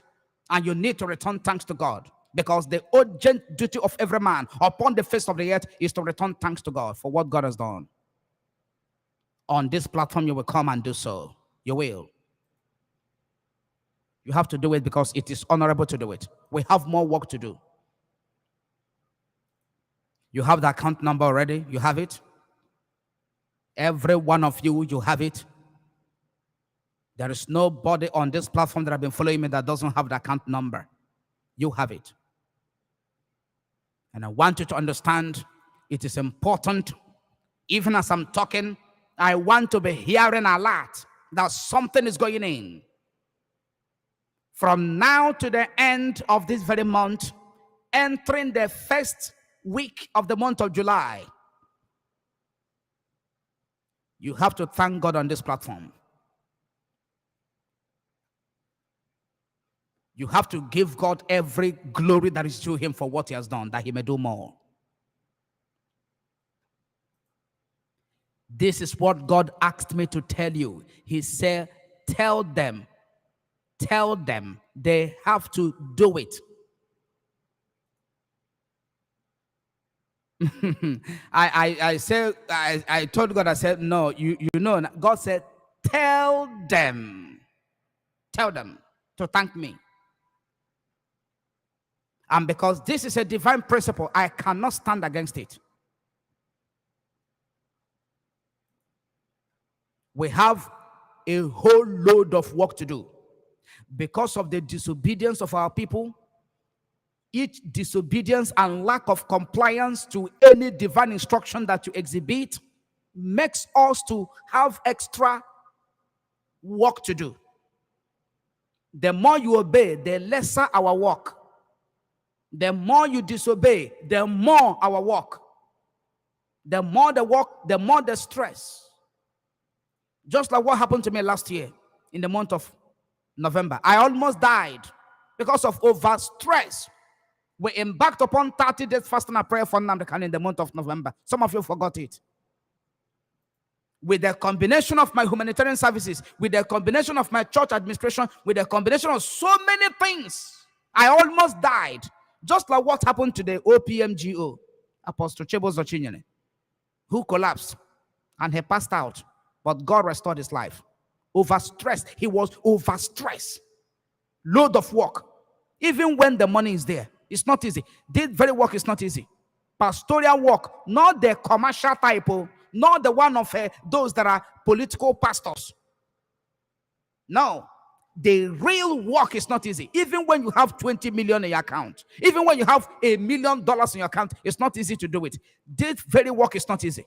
Even if I have $3 million in my account, it's not easy to do it. It's highly demanding if you don't understand. Even as I'm talking right now, as I'm talking, as I hear my voice now, it is not easy. And you cannot turn blind eye to what we're doing. I'm going to bring some screen to you. And I'm going to call the account number. I'm going to call it out. Some of you that don't have it. Some of you are watching for the first time. But I'm going to call it out very much later. Let me bring to you how we bound the native doctors. How we tie them. Some of you are going to hear it for the first time. That you may understand that we have come a long way and why you have to thank God. In less than no time, this very broadcast is going to end. Very, very soon, it's going to end. I'm bringing it to you that you may understand once again what God has done. And once again, I want to thank those of you that have been just that some of you told me, not some of you, all of you, who I have asked specifically, do you want me to mention your name on air? You said, no, Pastor, don't mention my name. I want to remain anonymous. Please don't mention my name. Otherwise, I would have blown your name here on air. A few of you, you are the reason why we are still doing this very work.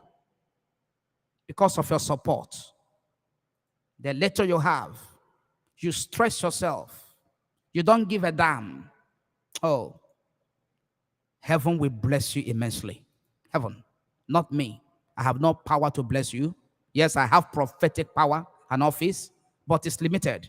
Heaven himself, God himself bless you. So that it will be surplus. Esther chapter 3, verse 7 to 8. If you read that very verse, the Bible said that Haman cast Paul. They cast Paul. P-U-R, Paul, which is called Lot, L-O-T. It is called divination.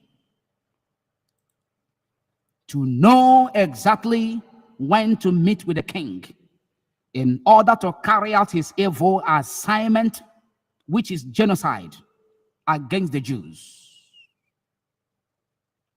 As they were casting Paul, Lot, making divination, they were tying the spirit of the king, that the king will do exactly as they say. That was. Do you now understand it? Do you now understand it? That was what they did. Different native doctors. Do you now understand it? When I was telling you about this, they mentioned the name of so many people and they tied them and put inside a pot, and they were buried. Their names were buried after sacrifices. You know what I'm talking about. You have heard it. I allow the news to spread everywhere before I make reference to it, that you may understand it. And God spoke to me and said, the same thing that Haman did is what these people are doing. And you are going to come after them so heavily that their powers of witchcraft and divination may be destroyed. We obeyed, and God did it. That was why, after they casted the Paul, the Bible said that every day they were casting Paul. We are not going to read. If you can hear me, I want you to confirm immediately. I'm looking at the comment box right now. If you can hear me and you can hear the clip, as you're looking at the caption of this video that is playing now, is on this platform, on my YouTube channel, Maxwell Nnawuihe. After the broadcast, go and watch it. Go and watch this very video that is playing now. Okay, thank you for the confirmation. Because of time, if we begin to read it now, I will start preaching. I don't want to preach.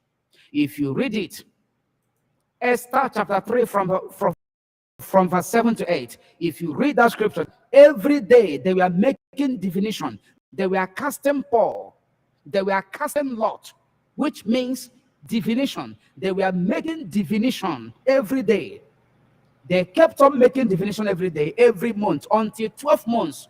Throughout the year, they were making divination to know when to meet the king and ask him to approve the genocide of the Jews.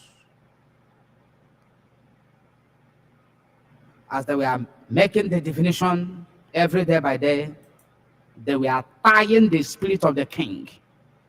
They were bringing him under spell, so that as soon as they went in, as soon as they go in with the letter and tell him to sign it. That was why the discussion of you do, and every other discussion that distracted Biafrans from the most important discussion, which was the release of Nnamdi Kanu. That was why it was at the front burner, because there was witchcraft power behind it. Now you understand it. Do you now understand it? Do you now understand what God has done?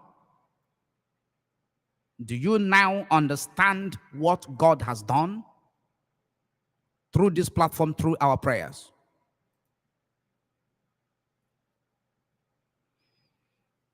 The account number is 101 9866 723. That is Polaris Bank. Polaris Bank. 101 9866 723. Polaris Bank is a Nigerian bank. It's not a foreign bank. It is for the Naira account. For your Thanksgiving, you have to thank God. As I'm talking right now, be sending something to the account. You know, I've not done like this before. I've not sounded like this before. I've not. Those of you that have been watching me for how many years now, some of you for how many months now, you have not heard me say, as I'm talking, send money. No, you have not. You are hearing it for the first time. As this broadcast is going on now, I want to be receiving a lot. I am saying it exactly how God asked me to say it. I've not said it this way before. I have not. All of you that have been following me, you can confirm that what I'm saying is true. We have a 20 million naira project. We decided to break it into two phases. First phase, 10 million. Second phase, 10 million, 20 million. It is a short-term project. It's not even the main project. In that project, many things are involved, and we never say it on air. I have said it several times in previous broadcasts that each time we try to explain certain things on air, the enemy will go to their coven and begin to intensify their attack in that area, that it will be difficult for us to do it. So we stopped. Many people advised us to stop. He says it's not everything. There are people, no matter what you explain, they will never understand. No matter what you explain, they will still pretend that they don't know it. So don't come out on air and be explaining everything, leaking the secret of the project of this very great spiritual movement. Tell them, those of them that will obey, that will allow God to touch them, God will use them. Those of them that will not comply, leave them alone. But when they go to the different churches, when they go to their different fake pastors, when they go to their different fake ministries, where they're using charm to hold them spare bound, that they will do whatever they ask them to do, they will be doling out their money. By that time, they will forget their senses. But on the platform that speaks the truth that is genuine, that is when they bring out their senses. You try to explain and explain, yet they pretend that they didn't hear. Anybody that wants to support will support. Anybody that don't want to support, no matter what you explain, they will never do it. So tell them straight ahead in summary, don't go to details. You are on air. And I said, well, it's important I listen to wise counsel. The account number is 10198667723. Polaris Bank Limited. The account name is Maxwell Nnawuihe. That is the account name. Maxwell Nnawuihe. That is the account name. Many of you have it. The dollar account is Nnawuihe Maxwell Ekene Dirichukwu. Nnawuihe Maxwell Ekene Dirichukwu. That is the dollar account. The number of that very dollar account is 2040545574. 2040545574. That is the dollar account. The Swift code. The Swift code of the dollar account is FBNINGLA. The bank is First Bank PLC. It's a Nigerian bank. The Swift code FBNINGLA.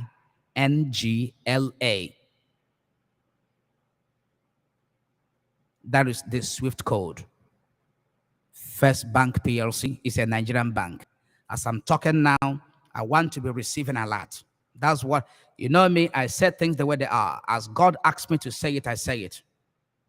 And I'm saying this for the first time. As I'm on air right now, I want to be receiving that vibration. I see the alert has come in. I see $1,000. That's what I want to see. I see $500. Good and fine. I see $100. Good and fine. I see 100,000 naira. Good and fine. 50,000 naira. Good and fine. I know it's a free will. We are talking about sacrificial giving. God has done so much. You don't need me to say it. And I look at the alert.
broadcast is being truncated. The broadcast is being truncated.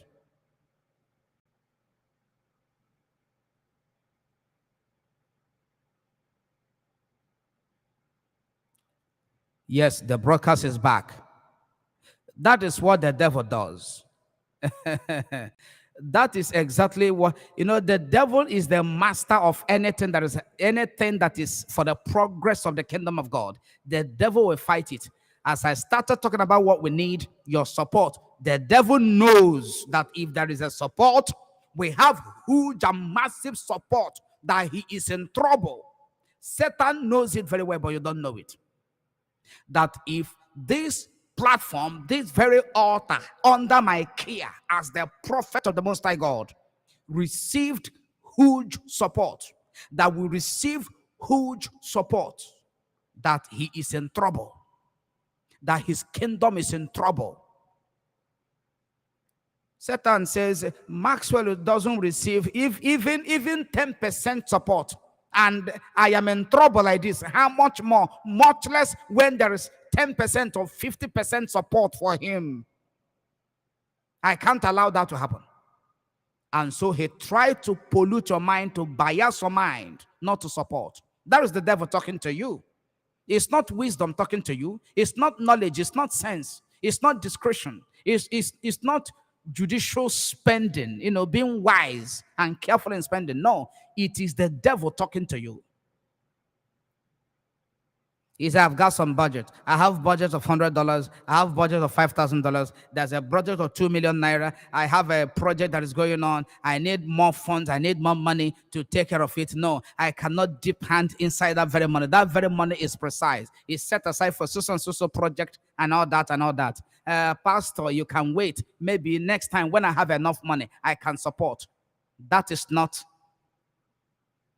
not God talking to you. It is the voice of the devil. Because everybody has some project. I have personal project. If I tell you my personal project here, you will feel pity for me. Some of you will cry for me. Many things that I've not attended to, that are begging for my attention, but I'm not attending to them. I am facing the work of God. Some of you will feel pity for me. But this is not about feeling pity. It is about let the will of God be done.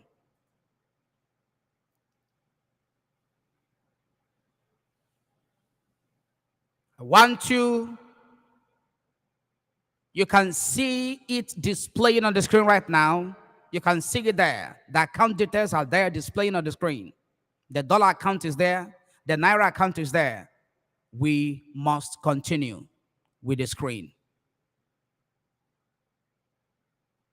Send in your thanksgiving there. From now to the first week of July, we want to raise not less than 10 million naira, not less than. There are people that have known me. There are people that have been following me here. Do you know that they can bring out 1 million naira without feeling anything, without feeling the impact? I'm telling you. This budget we're talking about, 10 people can take care of it. I know them. I know them. And I've told you several times, I will never preach about money on this platform. I won't be quoting scriptures, trying to twist it or trying to convince you. Already you know. We are to invest your money. We are to support the work of God. Is where God ordained, where you see God, where there is truth, holiness, sincerity, integrity, purity, honesty, and others. That is the right place to support.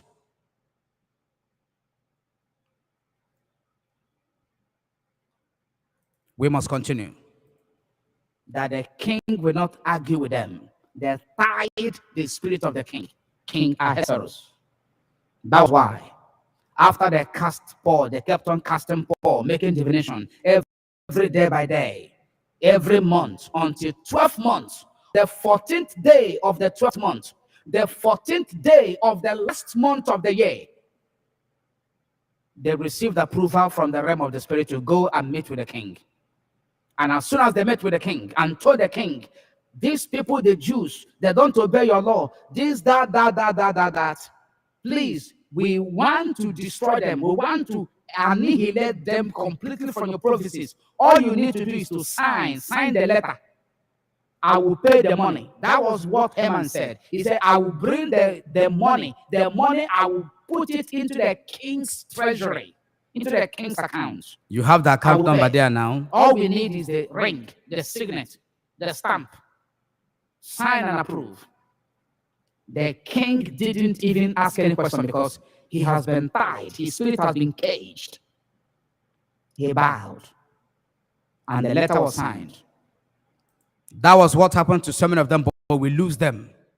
And the pot was broken to pieces. And today, some of them are free. And the letter, Mordecai heard about it. He called Esther. He said, go and meet with the king. Of course, you know the story. Esther said, no, it's not time. They said, go. If you don't, you and your father's house shall escape. But salvation will come to us. You know the story already. Esther said, okay, we are going to fast and pray, everybody. Fast and pray 3 days. Don't eat. Don't drink anything. Don't eat. As I told you that God told me 3 months, fast and pray and protest, Nnamdi Kanu will be released. 3 months. 96% people refuse to obey. 96% of our population in home and abroad, they refuse to obey. I have to fast forward it. After this broadcast, you go to my platform where this very excerpt is published. Let me fast forward it. Hey, we reverse them all. As the divination of Haman was reversed, as the pot of Haman never yielded any desired result, the same way that every divination they have been making against Nnamdi Kanu, against the spirit of Nnamdi Kanu, to tie his spirit, to cage him spiritually, to lock him up spiritually, that he may give up physically, we reverse every one of them. We reverse them now. Canada. We release the blood by the blood of Yeshua HaMashiach. We reverse them, we cancel them, we oppose them. That was the prayer. Their power, their spells, their divination, we counter it, we oppose it, we thwart it, we suffocate the spirit behind them. We deny them the permission, we deny them the opportunity to manifest. Yes. For he that cometh from above is above all. God answered it. God answered that very prayer. God answered it completely and totally. That today, even there are some of the charm, there are some of the things they asked the native doctor to do against Nnamdi Kanu. The native doctor said he will not do it. Rather, go and confess to Nnamdi Kanu that you are one of those that masterminded his extraordinary rendition, his kidnap. Go and confess. Have you had such before? I am asking some of you that are watching now. Have you seen such kind of miracle before? Have you seen it? The same way one of my members was summoned to the shrine at Okija. One of my church members, I'm not talking on air, I'm talking about church, life and direct church. One of my elders was summoned at a shrine. A pharaoh was disturbing the family over the years. They have conducted many family deliverance to liberate the family, that this very pharaoh may go down. The pharaoh refused to die. Now he decided to summon them at a shrine at Okija. I'm telling you what happened last year. Giving you, I don't share personal testimonies. I don't share personal testimonies of what God has done in our church and my ministry. I don't do that. I am always focused. My member kept on complaining to me that the pharaoh want to kill all of them and all that. Evil uncle. Until that very point, he summoned them. And the target was my member. They wanted to kill him. They wanted to kill him 2020. They couldn't. He survived. We rescued him. They went to his only son to kill him during the Obibo massacre 2020. How many of you remember? Between October and November 2020. The first son escaped. Before the first son was almost killed, this my member went to his account and brought out all the money in his account. All the money. He said that the Spirit of God spoke to him to make sacrifice on the altar. I'm talking of my own member, not strangers or my fans or supporters. No. When he brought that sacrifice on the altar, I prayed for him. Do you know, 1 week later, the son escaped. In the presence of the son, they shot down 4 young men. The son was preparing his CV to go for job interview in Port Harcourt. When the armed men in uniform opened fire, there were 5. 4 were shot down at the spot. The son escaped. He was on Boxer. Those of you that know Obibu and you know Ada George in Port Harcourt. Between Obibu and Ada George, you know the distance. This young man ran from Obibu. He found himself at Ada George, several miles on Boxer. He escaped. After that, this my member was now summoned. He was among those that were, there are some of his brothers that are ministers of the gospel. They have about 1 reverend in the family and 1 a pastor, 2 of them ministers of the gospel. They were all summoned to the Okija shrine. I don't want to mention the name. Some of you know it. I think either a ZK or Okija or something. I've forgotten the exact name. I said to my member, go. We are going to stand behind you. We are going to protect you. We are going to cover you. We'll stand in the gap. God wants to show you something. God wants to perform something. This is an opportunity for you to know the altar where you belong to. He went. You know, people that are talking about giving, supporting the man of God, when you talk about the work of God, some of them are angry. They don't want to support. But when it gets to shrine, that money, you don't have the money to support. You don't have the money for the summons. You don't have the money to pay whatever fine they're giving you. Money will come out by force. Only to go and answer the call, the summons at the shrine, 50,000 naira. About 4 of them or 3 of them, 150,000, just to go and answer the summons. The case started. We kept on praying for my member, just general prayers, anointing with the oil, standing in the gap for him. At a point, the Spirit of God told me, register that case on the altar. One of the service he came, he brought the letter of the summons. I told him, bring it. The Spirit of God spoke to me to register the case. This is the time that the case has started. And you're going to see what will happen. It will be between this altar versus that altar. I made prophetic pronouncement. I told him that they are going to remove his name from that very list. They struck out his name. The prophecy came to pass. I told him that the case is dead. He was the first to be exonerated. And I told him that the Pharaoh will die. 2 months later, that Pharaoh is now buried and he's in the grave. My member is free, victorious. One of my member, the brother, Satan entered the brother and held the whole family hostage. Nobody could talk. I am telling you live testimony, not the one that happened on air, which some of you know. I'm talking about live in the church. The brother sold almost all the land. He will go and sell the land behind all of them. They are 4 male. They are 4 men, able-bodied men. The brother will single-handedly sell the family land, use the money, whatever he wants to do, train his children. The people that were supposed to share the land with him, he doesn't give a damn. Charm, diabolical practices and all that. This, my member, continued to complain. At a point, the Spirit of God told me to prophesy. I called him out. That was in November. I told him that from that very moment, I am laying embargo on all the land. They cannot sell any land behind him anymore. And I told him that the end has come for that very evil, that very marginalization, that very suppression. I told him that the end has come. The brother tried and tried and tried. 2 months, he died.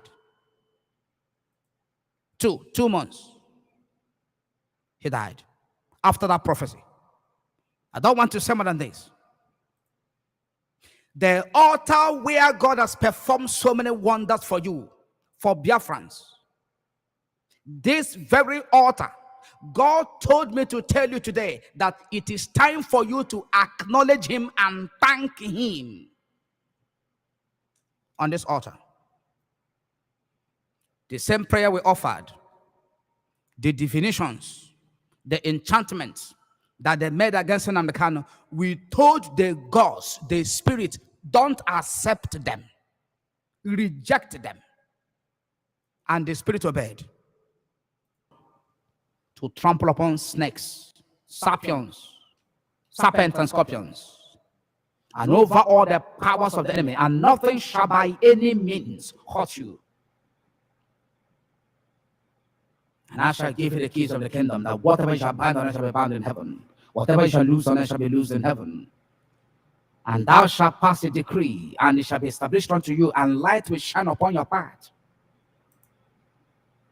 I have created. These are the prophetic prayers we offered. Of Haman was reversed, neutralized, and the eyes of the king was open, and he reversed the letter he wrote. The same way we command enforcement in the life. That was how that native doctor reversed the charm. Do you now understand it? Is it beginning to make sense to you now? You know, when we are making that during that exercise, I was telling you what to do. And some people thought it's a waste of time. We will come here, we broadcast, we pray. The prayer points we are releasing here, they were prophetic. The native doctor by himself brought out the charm that he prepared and destroyed the pot. The same way that after prayers, the king reversed the letter he signed for the destruction of the Jews.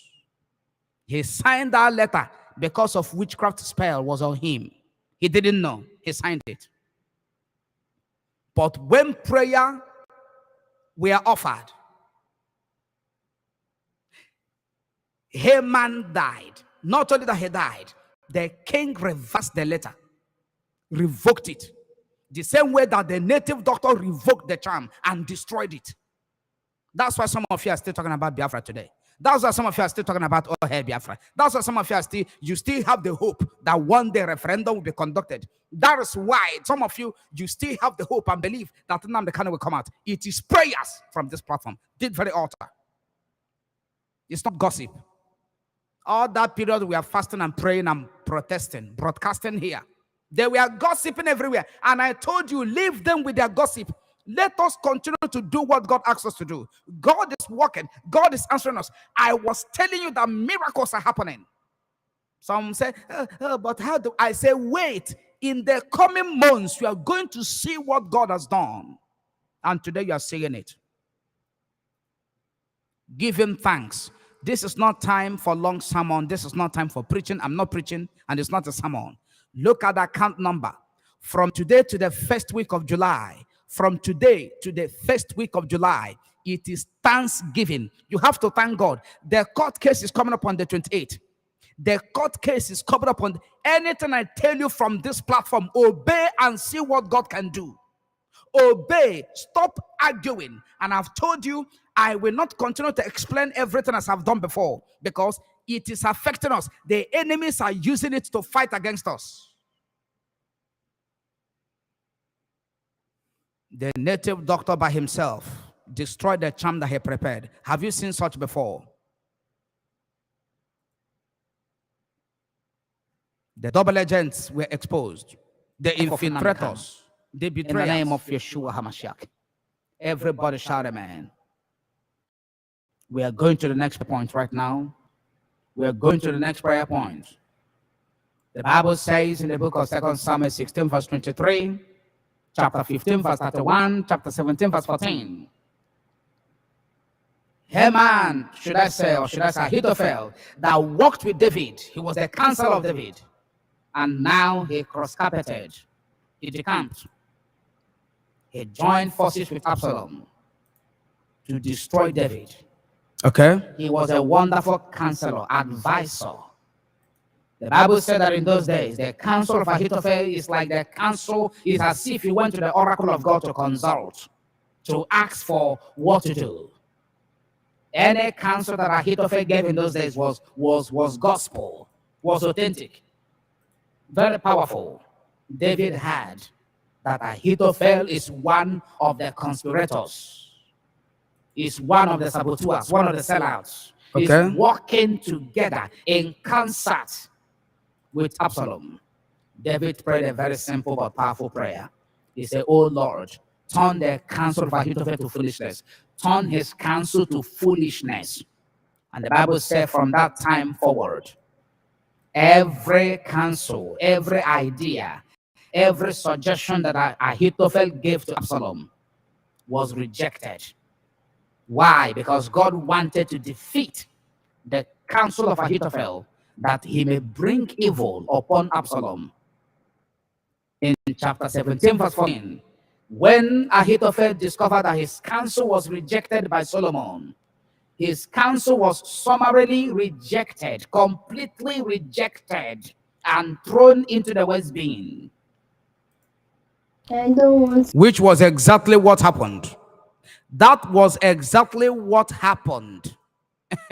How their counsel was rejected and abandoned. What they asked the native doctor to do against Nnamdi and some other persons, the native doctor said, "I will not do it." Don't go to another native doctor. If you go there, I am going to destroy all the charm I prepared for you. And that it was prayer. When we send the angels on assignment, when we tell the spirit what to do, they obey. Why? Because God sent us and we obeyed God. When you obey God, every force on earth obeys you. When you obey God, when you walk in obedience to divine instruction, the host of heaven stands by you. You become a very powerful force. That is why we are powerful. It's not because I have big body. No. It's not because there are bodyguards everywhere. No. It is obedience. Obedience is key. It is not easy, yes. But if you can sacrifice, make that sacrifice your comfort and do what God is asking you to do, then God will force the enemy to walk in alignment with his purpose to your own advantage. He said, when a man's way pleases the Lord, he will make his enemies to be at peace with him. God turns everything around at the command of obedience. He said, no, there is no way I am going to do what you're asking me to do. Never. Rather, go and confess to Nnamdi Kanu. Go and confess to him. If you don't confess, I will not do it. To die, please. Those she wanted to be killed, the man said, no, I wouldn't do it. Ahithophel was very angry. Have you seen such before? He went back to his house. That is the power of prayer. And he decided to commit suicide. Serve a mighty God. He hung himself. The Bible says, and he died.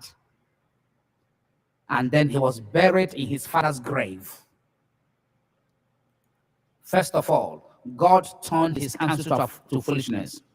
Secondly, Ahithophel went back home.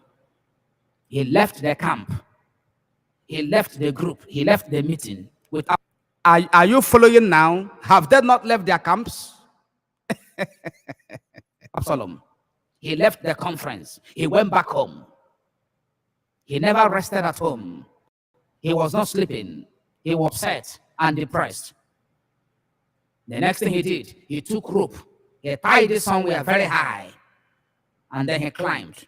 He put his head, and he removed something that helped him to climb. And then the next thing, the rope tightened on his neck. And he died and was buried. Begin to pray. Every Ahithophel against Nnamdi Kanu, secret Ahithophel, the one we know, the one we don't know, in the legal team, Ahithophel in the leadership, Ahithophel in Igbo land, Ahithophel in the south, Ahithophel among the governors, among the political leaders, the elite. Ahithophel among the elders of the land, the elite, the opinion holders, the leaders of thought. Ahithophel in the caliphate. Ahithophel among the diplomats. Every counsel of every Ahithophel against an American that want to bring about the bad news, let their counsel be turned to foolishness before God and before man, in heaven and on earth, in the east, in the west, in the north, in the south, in the water, on the mountains, in the valley. Everywhere that their counsel is presented, anywhere that their counsel appear, anywhere their suggestion is submitted and suggested and brought to table, let it be turned to foolishness. Begin to pray. That was the prayer. Every counsel of Ahithophel. We are here to pray. People, you must pray. Wherever you are, don't you ever relent. Share the broadcast, even if I don't repeat it. Even if I don't say it repeatedly, you should know what to do, please. This is prayer warfare. There shall be no bad news. As I said in the realm of the spirit, so we say today, with our voice resonating. And that is what happened. Voice reverberating, with our voices together in unison, echoing in the chambers of the court of heaven. There shall be no bad news. Do you now understand it? Every counsel of Ahithophel that want to bring about this bad news, let it be turned to. Do you now understand it? All the prayers were offered. How God answered our prayers so mightily and so graciously, so speedily. Do you now understand it? How the Most High God himself answered those prayers. Prophetic prayers, powerful, heartfelt prayers. Heartfelt prayers, not gossip.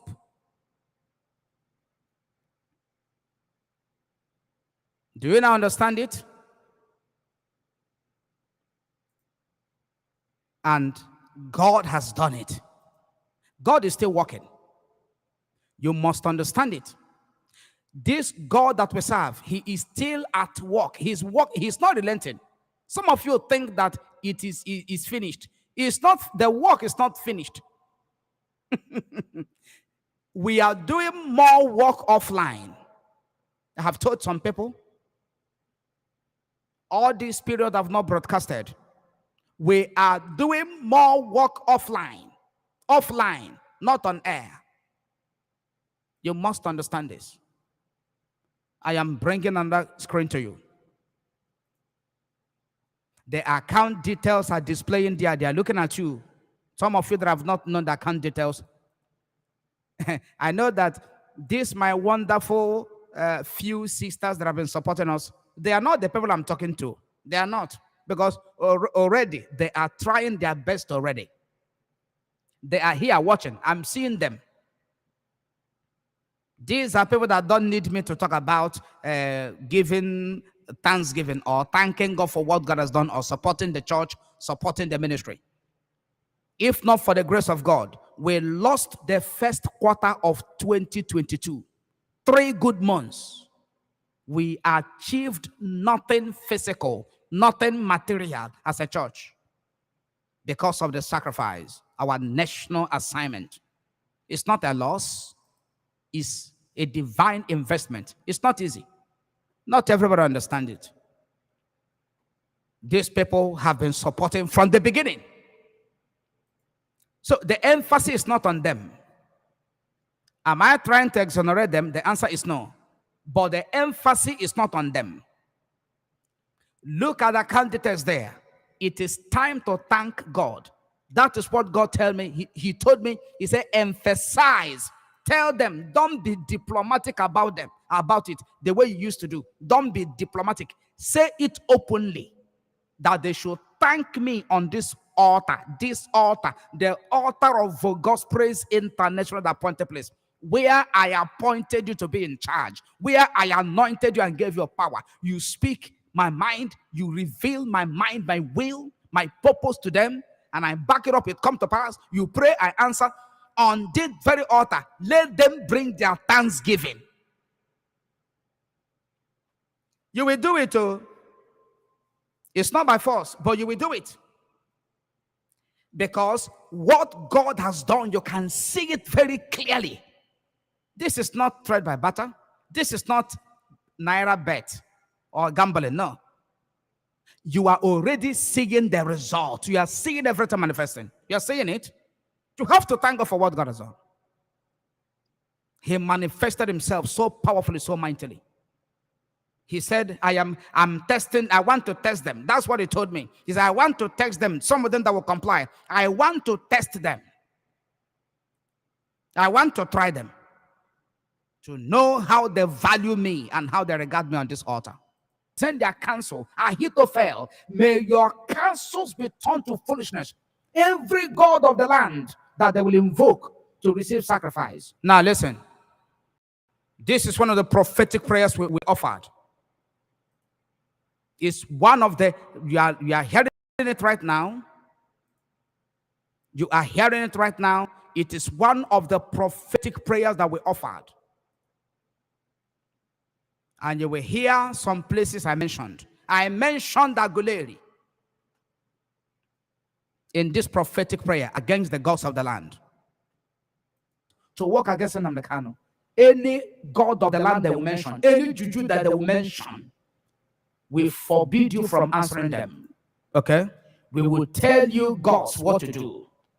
Because our God is supreme. You must obey him. The gods of the land, all the gods of the, any of you gods of the land in Biafra land, starting from Eri, Aguleri, Gamasikate, Betukambra Hodia.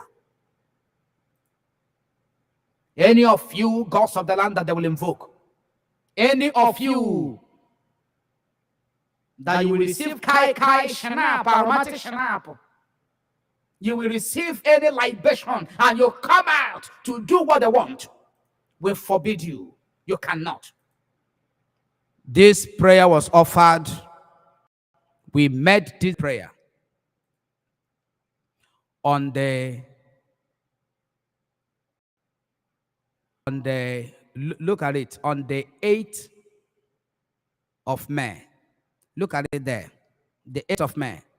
That very day I told you what Nnamdi Kanu told me.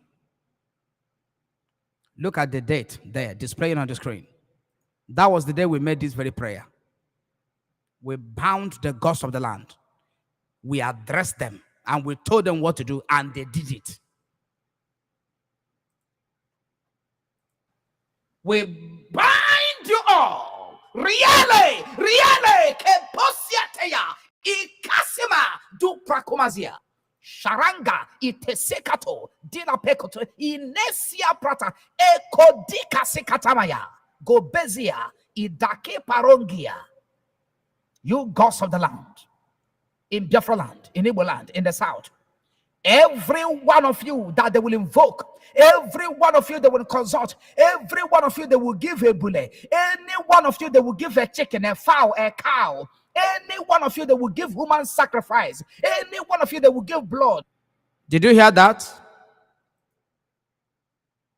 Oh, Anna Bonere, as Nnamdi Kanu used to say. Also, Anna Bonere, as they pray, they happen. When you pray in the spirit, when you do what God has asked you to do, God manifests his power. This prayer was offered on the 8th. 8th. Even before this 8th of May, we have been praying. This was not the only time that the prayer was offered on air. We have been praying these very powerful prayer points offline before we even broadcasted on that very day. I mentioned the Ebule in that prayer because that was what God told me. I mentioned human sacrifice. And when I was mentioning the human sacrifice, some people thought it was a overgeneralized or exaggerated prayer point. They never knew that that was what I saw. Didn't you hear it? That they even pounded a little baby. They pounded a little baby to make one of the sacrifices. Didn't you hear it? Did you not hear it? Did you not hear it? How did I know? God spoke to me. Today, you have confirmed it. Have you not? So why won't you support them? Why won't you come on this altar and thank God? What is it that you are economizing? When you found any time you see the right place, you find the right place. You find the genuine man of God, authentic. Give him all your support, because there are not many. He's scarce. So after all, many of you, how many years did you know me? Did you find me? Look at when you discovered me. It took you time to find me. That's how we are. We manifest at appointed time to those that God wants to liberate, not to everybody. Jesus manifested to a few, not to everybody. It was after his death that their eyes now opened and they began to search for him. He's gone. Now they are waiting for him to come again. In that prayer, you had it now. We mentioned human sacrifice, and this was not the first time we prayed about it. We have been praying offline, even before I came on air to broadcast. You had it. You are aware of it. The news is everywhere that they used human sacrifice. They used it. And I mentioned it in that prayer. Plus so many other. I will be updating you from now till when our Thanksgiving will be completed. From today is the 26th. Today is Sunday, the 26th of June, 2022. Our Thanksgiving begins today till the first week of July. Come to this altar and thank God. That is what God told me to tell you. He told me to tell you about your PVC, and I'm telling you about that. You know, I said things the way they are. Some of you now, because of what I said about P2B or PVC, you say you will not send anything to the account. I will not support the man of God. That is your business. I will not, because of, I want people to support me. I want people to give me money. I want people to support me in the work of God. Yes, I need money. I need funds. And because of that, I will sell my conscience. And because of that, I will see the truth and I will stand against it. I will never do it. I don't want to swear on air. I can never ever try it. I've not done it before. I will never do it. And I can never do it. Because I am a prince. If you don't know, I'm telling you today, I'm a prince. I am coming from a leadership lineage. And besides, I'm a man of God. My father is the head of the kindred. My grandfather happened to be the progenitor of our kindred. My family is the Obi. I'm coming from Obi. In every Obi, there should be truth, and there should be justice, there should be fairness, there should be equity, there should be righteousness, there should be holiness. Because they are the leader of the people. So I'm a prince. And with the combination of my prophetic office as a priest of the Most High God, is in the blood now. Some of you don't know me. You think maybe I'm doing this for a short time. Many of you are shocked. Some people that have been hearing the same gospel for the past 7 years, they say, this man will never change.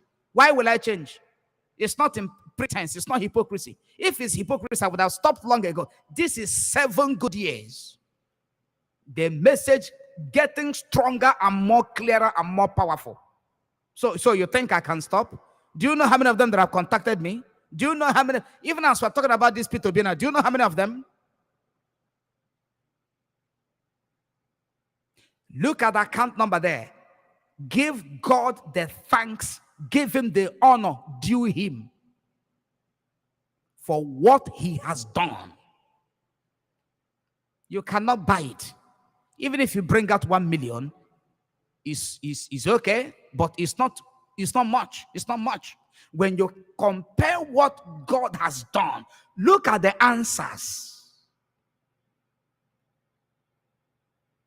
Some of them that are getting intelligence, you know, people will call them and tell them what is going on. The plan that is going on in Aso Rock, in the government house, in so many places. Do you know they pay them? Do you know how much they pay their people, their intel? Do you know? Do you know how much that they pay them for them to give them some sensitive information? So if this prophetic office is by what you pay, based on what you pay, or the money you give me, I prophesy, that means you cannot afford it, because the prophecies are so accurate. The prophecies are so accurate, and so powerful. So if it is intel, if it is, what they do in government, and they say if you pay for so and so intel, so and so amount of money before we can give you this very intel in Asorok, or give you this intel among the political parties and all that. Do you know that many of you cannot pay? Count all the prophecies. Go and count all of them. How many of them are accurate? So if it is intel, as they used to pay for intel, how much do you think you would have paid? And how much do you think I would have made by giving intels? But this is divine. It's the work of God. It's not trade by barter. It's not something that should be commercialized. But then it must be prioritized in terms of thanksgiving, returning thanks to God for what God has done, because you cannot pay for it. The account number is displaying there. Dollar account is there.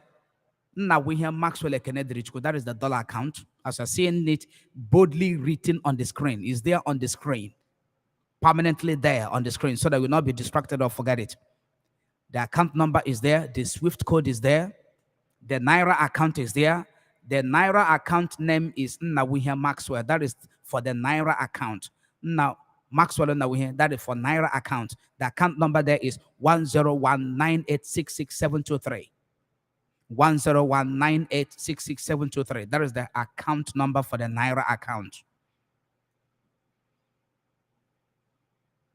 If you want to take care of the gospel van, which is around 7 million naira, if you want to take care of it, good and fine. If you want to single-handedly take care of it, good and fine. Then we talk about our evangelical equipment. One pair of mid-range speaker now. This speaker that is 2-in-1, two of it, original mid-range, is around 500,000. Only two speakers. Two speaker. Do you now understand it? A pair of it. There is the one they call bottom, the fat speaker that they keep on the floor for bass, for sound. We call it bottom. A pair of it, the same, for quality production. A pair of bottom, original one. I don't want to sell any brand here, is between the range of 400,000 and 500,000. Only two speakers. The gospel is very expensive. It's not something you leave for one person. One person cannot even fund it. It doesn't matter how much you have. There has not been any great man of God that funded the work of God by himself. It's not possible. Do you know what it means to fund the kingdom of God? The kingdom of the King of Kings? To fund it. It's not, one person cannot do it. So it's not something you leave for 3 people or 4 people and say, let them do it. Now them get it now. We will not get. No. And then we are talking about mixer. We are talking about power amp. What about digital camera, HD cameras? We have not even come to that. There are a lot of things for us to do. We need money. Men and brethren, you have to understand that this very church that God has used to bless you, God has been using to secure your future, God has been using to fight your battles, God has been using to stand in the gap when other ministers are running away, when other churches are scared, when others are running away, shying away. God deserves your thanksgiving.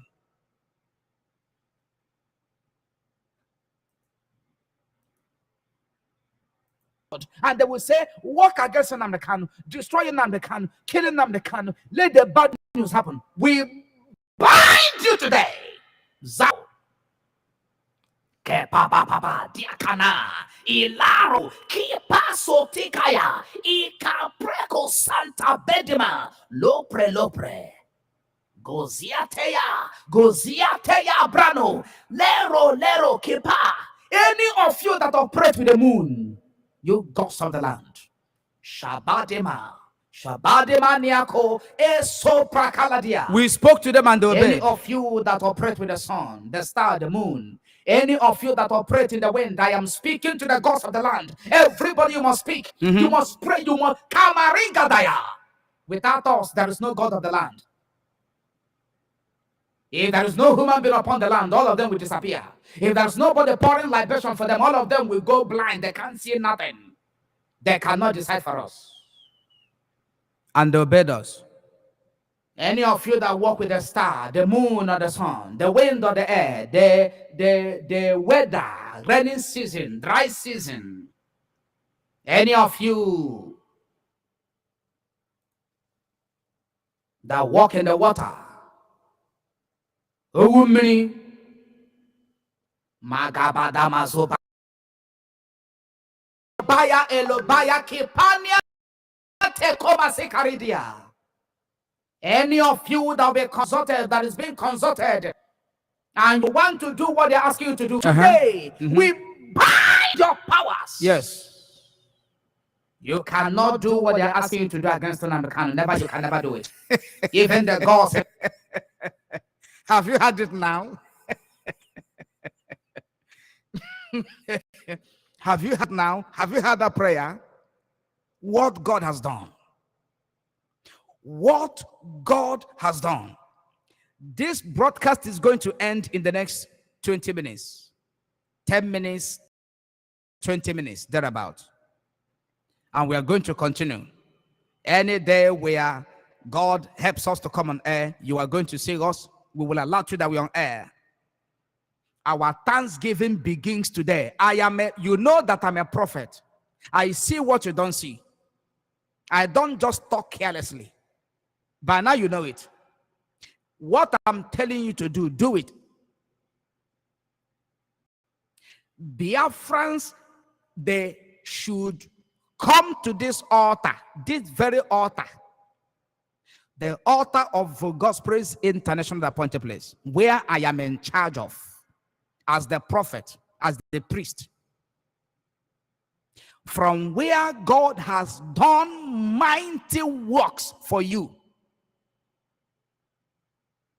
You come here and thank God. You will come here and thank God. What God has done is amazing. We told the gods of the land, you know, that year, there was a young man that made a comment. And he said to me, Pastor, that I'm talking nonsense. That who am I to command the gods of the land?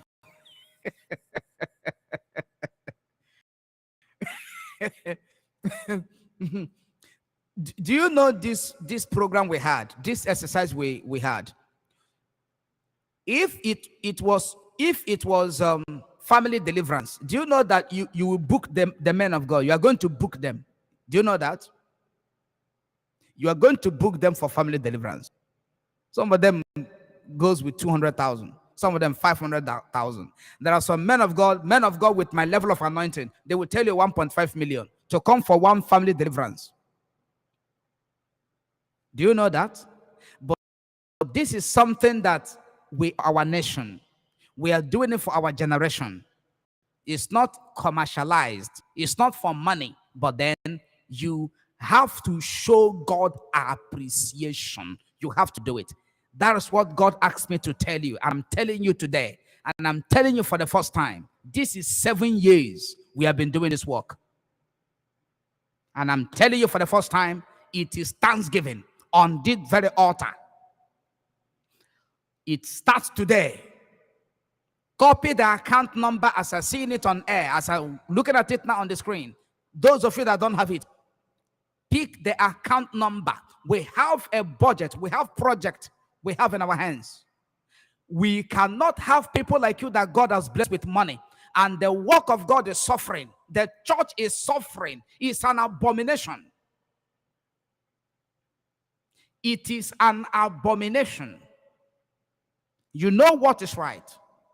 You have the Spirit of God in you. God has been speaking to many of you. I don't want to go to the other dimension of prophecy. Some used to extort money from. I don't want to go there. I want you to listen to the voice of the Spirit of God, and also your conscience, based on what you have seen, based on the result you have seen, based on the faithfulness and integrity, based on what God has done through this altar. And then you give him a quality thanksgiving. Quality. There are some of you watching right now. You are looking at me, you are watching. You can constantly release 500,000. You know it, you have it. Some of you can release $1,000. You know it, you have it. Some of you 1 million naira. You know it.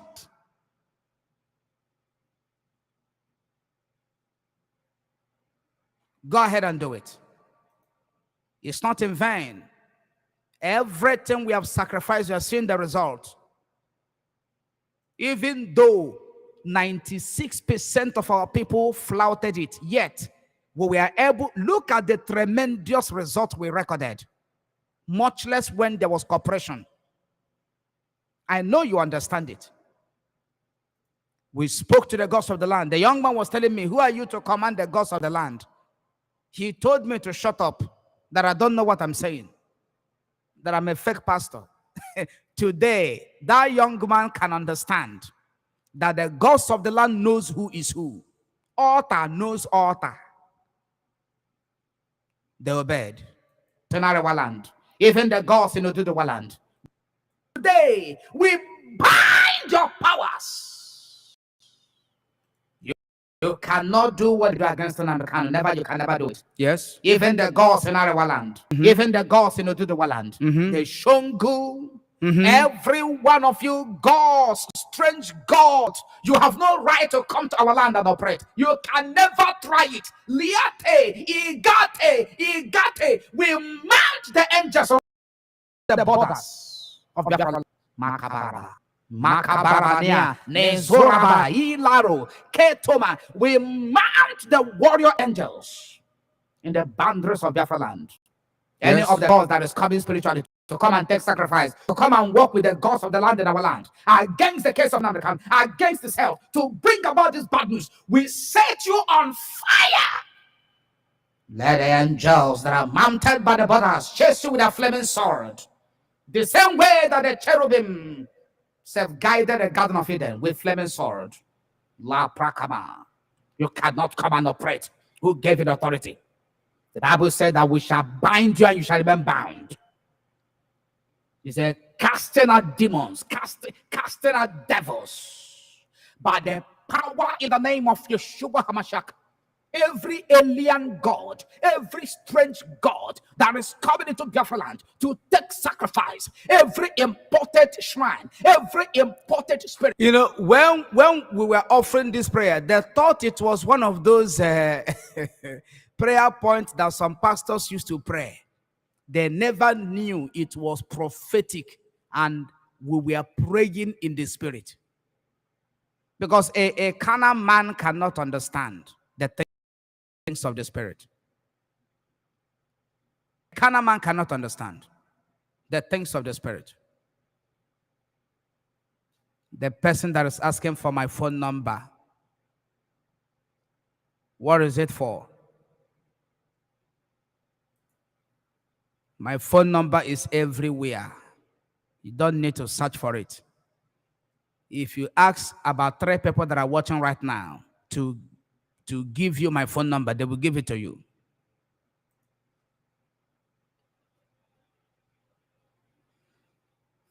If you want to send me a WhatsApp message, 07084767258. That is WhatsApp. Most of the people that have been calling me are always calling for problem. I am not stopping anybody from calling or inboxing me. I said most. 95% of calls I receive are calls, distress calls, calls of challenges and troubles and all that. It is also important we receive calls of thanksgiving. It's important now. You should understand.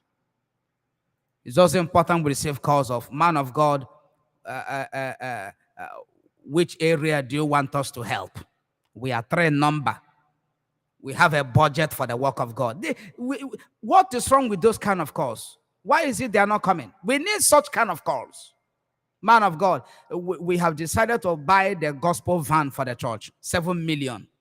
Or we are 10, or we are 5. We can bring half of the money, 3.5 million. Those kind of calls should come now. It's not easy. I've given you my WhatsApp number. WhatsApp, not direct phone call. WhatsApp, 07084767258. 07084767258. This broadcast is going to end in the next 10 minutes. Look at the account number displaying on the screen right there. Our Thanksgiving begins today. God has used us to do what most pastors have not done for Biafrans. And God told me to make sure I tell you to thank him on this very platform, this very altar. We must continue. In the next 10 minutes, it is going to be a wrap. Wherever we're going to stop today, we'll continue the next day. It is our Thanksgiving.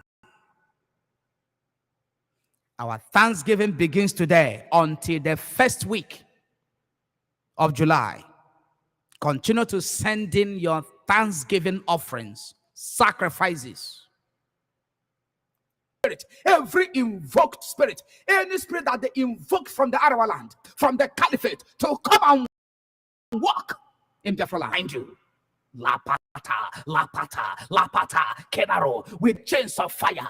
For the Bible said to bind their kings with the fetters of iron and their prince, their nobles, with the chains, to bind them. This is the honor of his saints. It's our honor to bind you.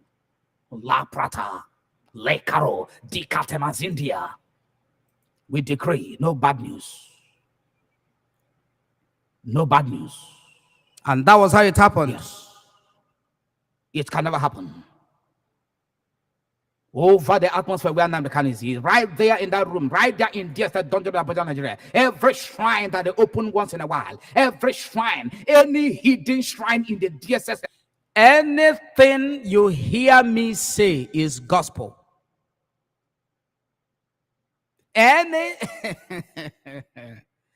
Oh dear Lord. Well, some people cannot understand it because they're still carnal. But when it happens, they say, oh, he said it too. He said it too. Forget about your PVC. It will end like the end SARS protest. I am closing now very soon. I started with the topic of PVC before I started talking about our Thanksgiving. This broadcast, most part of it, I used it to explain things to you about the choice of PVC over MNK that some of our people have made today. I've said a lot of things. I don't want to go back to that. If you are just joining us now or you didn't join the broadcast from the beginning, after the broadcast, go back and start watching again from the beginning. There is no time you spent on this platform that is a waste, because this very platform is like diamond. It's very scarce. You don't see it carelessly anywhere. If you spend 3 hours on this platform, it's worth it. If you burn your data watching my broadcast or watching my videos, it's worth it. It's not pride though. We are very, very scarce. I addressed a whole lot of things about PVC, P2B, all this noise. I call it noise. Whether you say you are articulated, you are article, you are wasting your bloody time. Oh, Jagaban. When he come, after all, the money, he doesn't have much years for him. So the remaining years of his life, he's going to make Nigeria, he will use it and turn Nigeria around. If he's in Namdekani, he said that you are in Klakuku land. According in the words of Nnamdi Kanu. Many people will say that I'm the younger brother of Nnamdi Kanu. For the past 7 years, many people have been.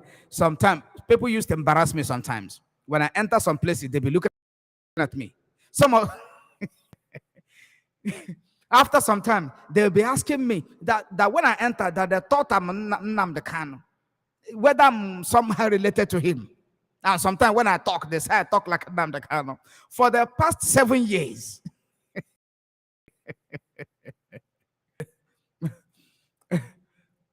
I'm not Nnamdi Kanu. I'm Maxwell Nnawuihe. Sometimes there are similarities, both spiritual and otherwise. God has a way of replicating certain people, to fill some gap for some purpose. Forget up this energy you are pumping into PVC. That is how they deceive. That's why the whites know that many blacks are very, very foolish.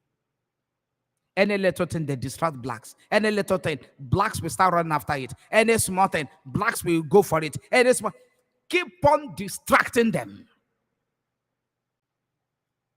But we are focused.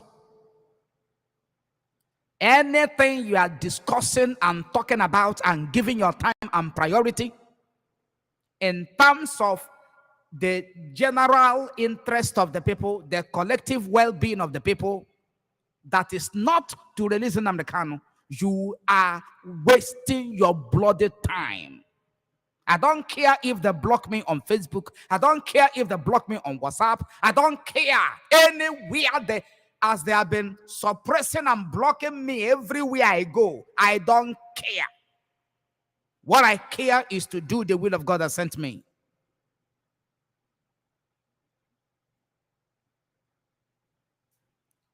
Without Nnamdi Kanu, you are wasting your time.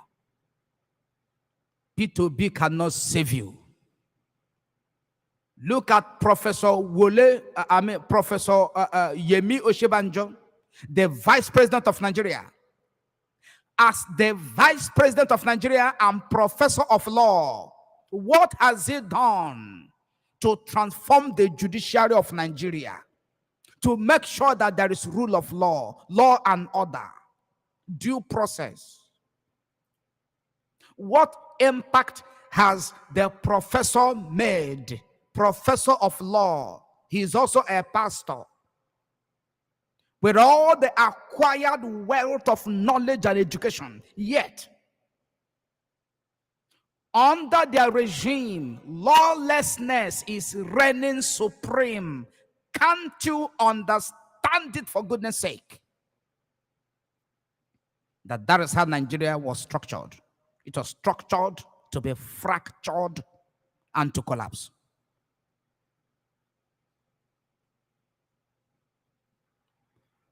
We are gradually coming to the end of the broadcast. We are going to continue some other day, be it tomorrow or next or Wednesday. Don't forget, our teaching series is still on course. Very soon we are going to continue. I know where we stopped, and we are going to continue. The long road to Canaan, part 1. That is where we stopped on air, but we have been going through the series offline. Our teaching series, which is cycle of 40 years, is still on course. Our other broadcasts are still on course. We have a lot of things on our table. That is why we need support, so that we can pay more people to take care of so many. The work is so many. We need to get more hands on deck. We need to employ some people and pay them. Let them be doing some other work for us, that we may focus on the major, such as this. We cannot do that without money.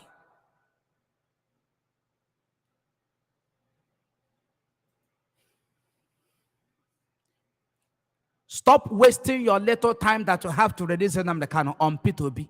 Stop it. If you belong to article, I don't want to insult anybody.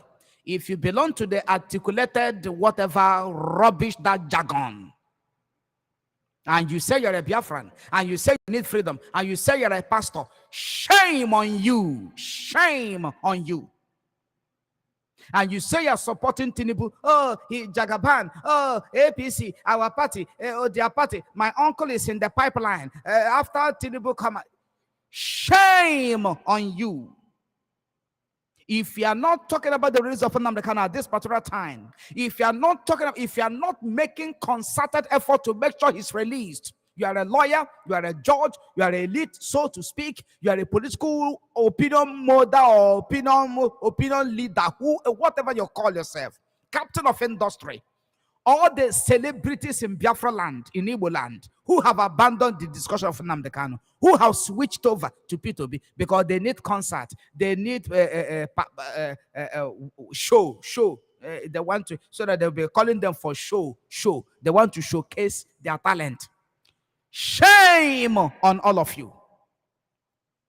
But every one of you that are still talking about Nnamdi Kanu sincerely, every one of you that are still praying for him, every one of you that are still doing what you have to do to make sure he is released, every one of you that still remain loyal to Nnamdi Kanu sincerely and in every honesty, may the Most High God in heaven that I serve bless you.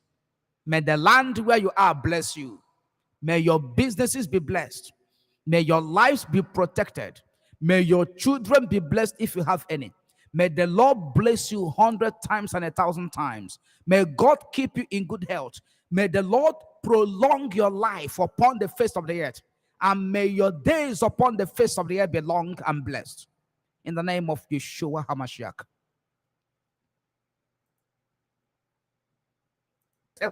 I am going there now. Zappa, dita, keto, dinake paroma. We set them on fire. No bad news. Never. Before the end of next week, I am going to give you another prophecy. Very, very categorical. Very, very categorical. As we have been praying offline, as we have been praying for the past 1 month, a lot of messages have come in, prophecy. Those of them God wants me to make open, I'm going to make them open. Some of them, as God permits, as God leads, next week, which is this week we have entered, before the end of the very week, at least I'm going to release 1 or 2 of those prophecies. My duty is to continue to guide you. My duty is to continue to speak the truth. My duty is to continue to stand on what is right. I will never stop praying for Nnamdi Kanu and for Biafra restoration. It doesn't matter how people hate me. It doesn't matter how they attack me. I don't care. They understand it by now because this is 7 good years and I will never stop. And everything we have declared, every prophetic pronouncement we have made that is for the advantage of Nnamdi Kanu, they shall surely come to pass. Nobody can stop them. And those of them that are for disadvantage and disaster or calamity, we have been doing our work to suppress them and to suffocate them in the spiritual, that they will not come to pass. That is our duty on it, and we will never stop. Once again, our Thanksgiving has begun today. Look at the account number there. What God has done is so many that whatever you send across to us should not be regarded as too much, because we have so much work to do. I have shared briefly once again, or I have reminded you once again, a few of them. It's not the first time you're hearing about it, except you're watching the broadcast for the first time. Please, the account number is there. Forget about the PVC. Forget about P2B. Forget about Atiku. Forget about Tinubu. They have their candidate is already. The president of Nigeria is waiting. People are stressing themselves and heating up everywhere. Hypocrites everywhere. This is not to discourage anybody. This is not to talk about people's fundamental rights, democracy. But if truly you want a permanent change, If you don't like the condition of Nigeria, the state of things, then you have to go for a referendum. Don't be a fool forever, please. Nigeria is how many years old now? That you are chasing after people that you support to become president. Every 4 years, more calamity.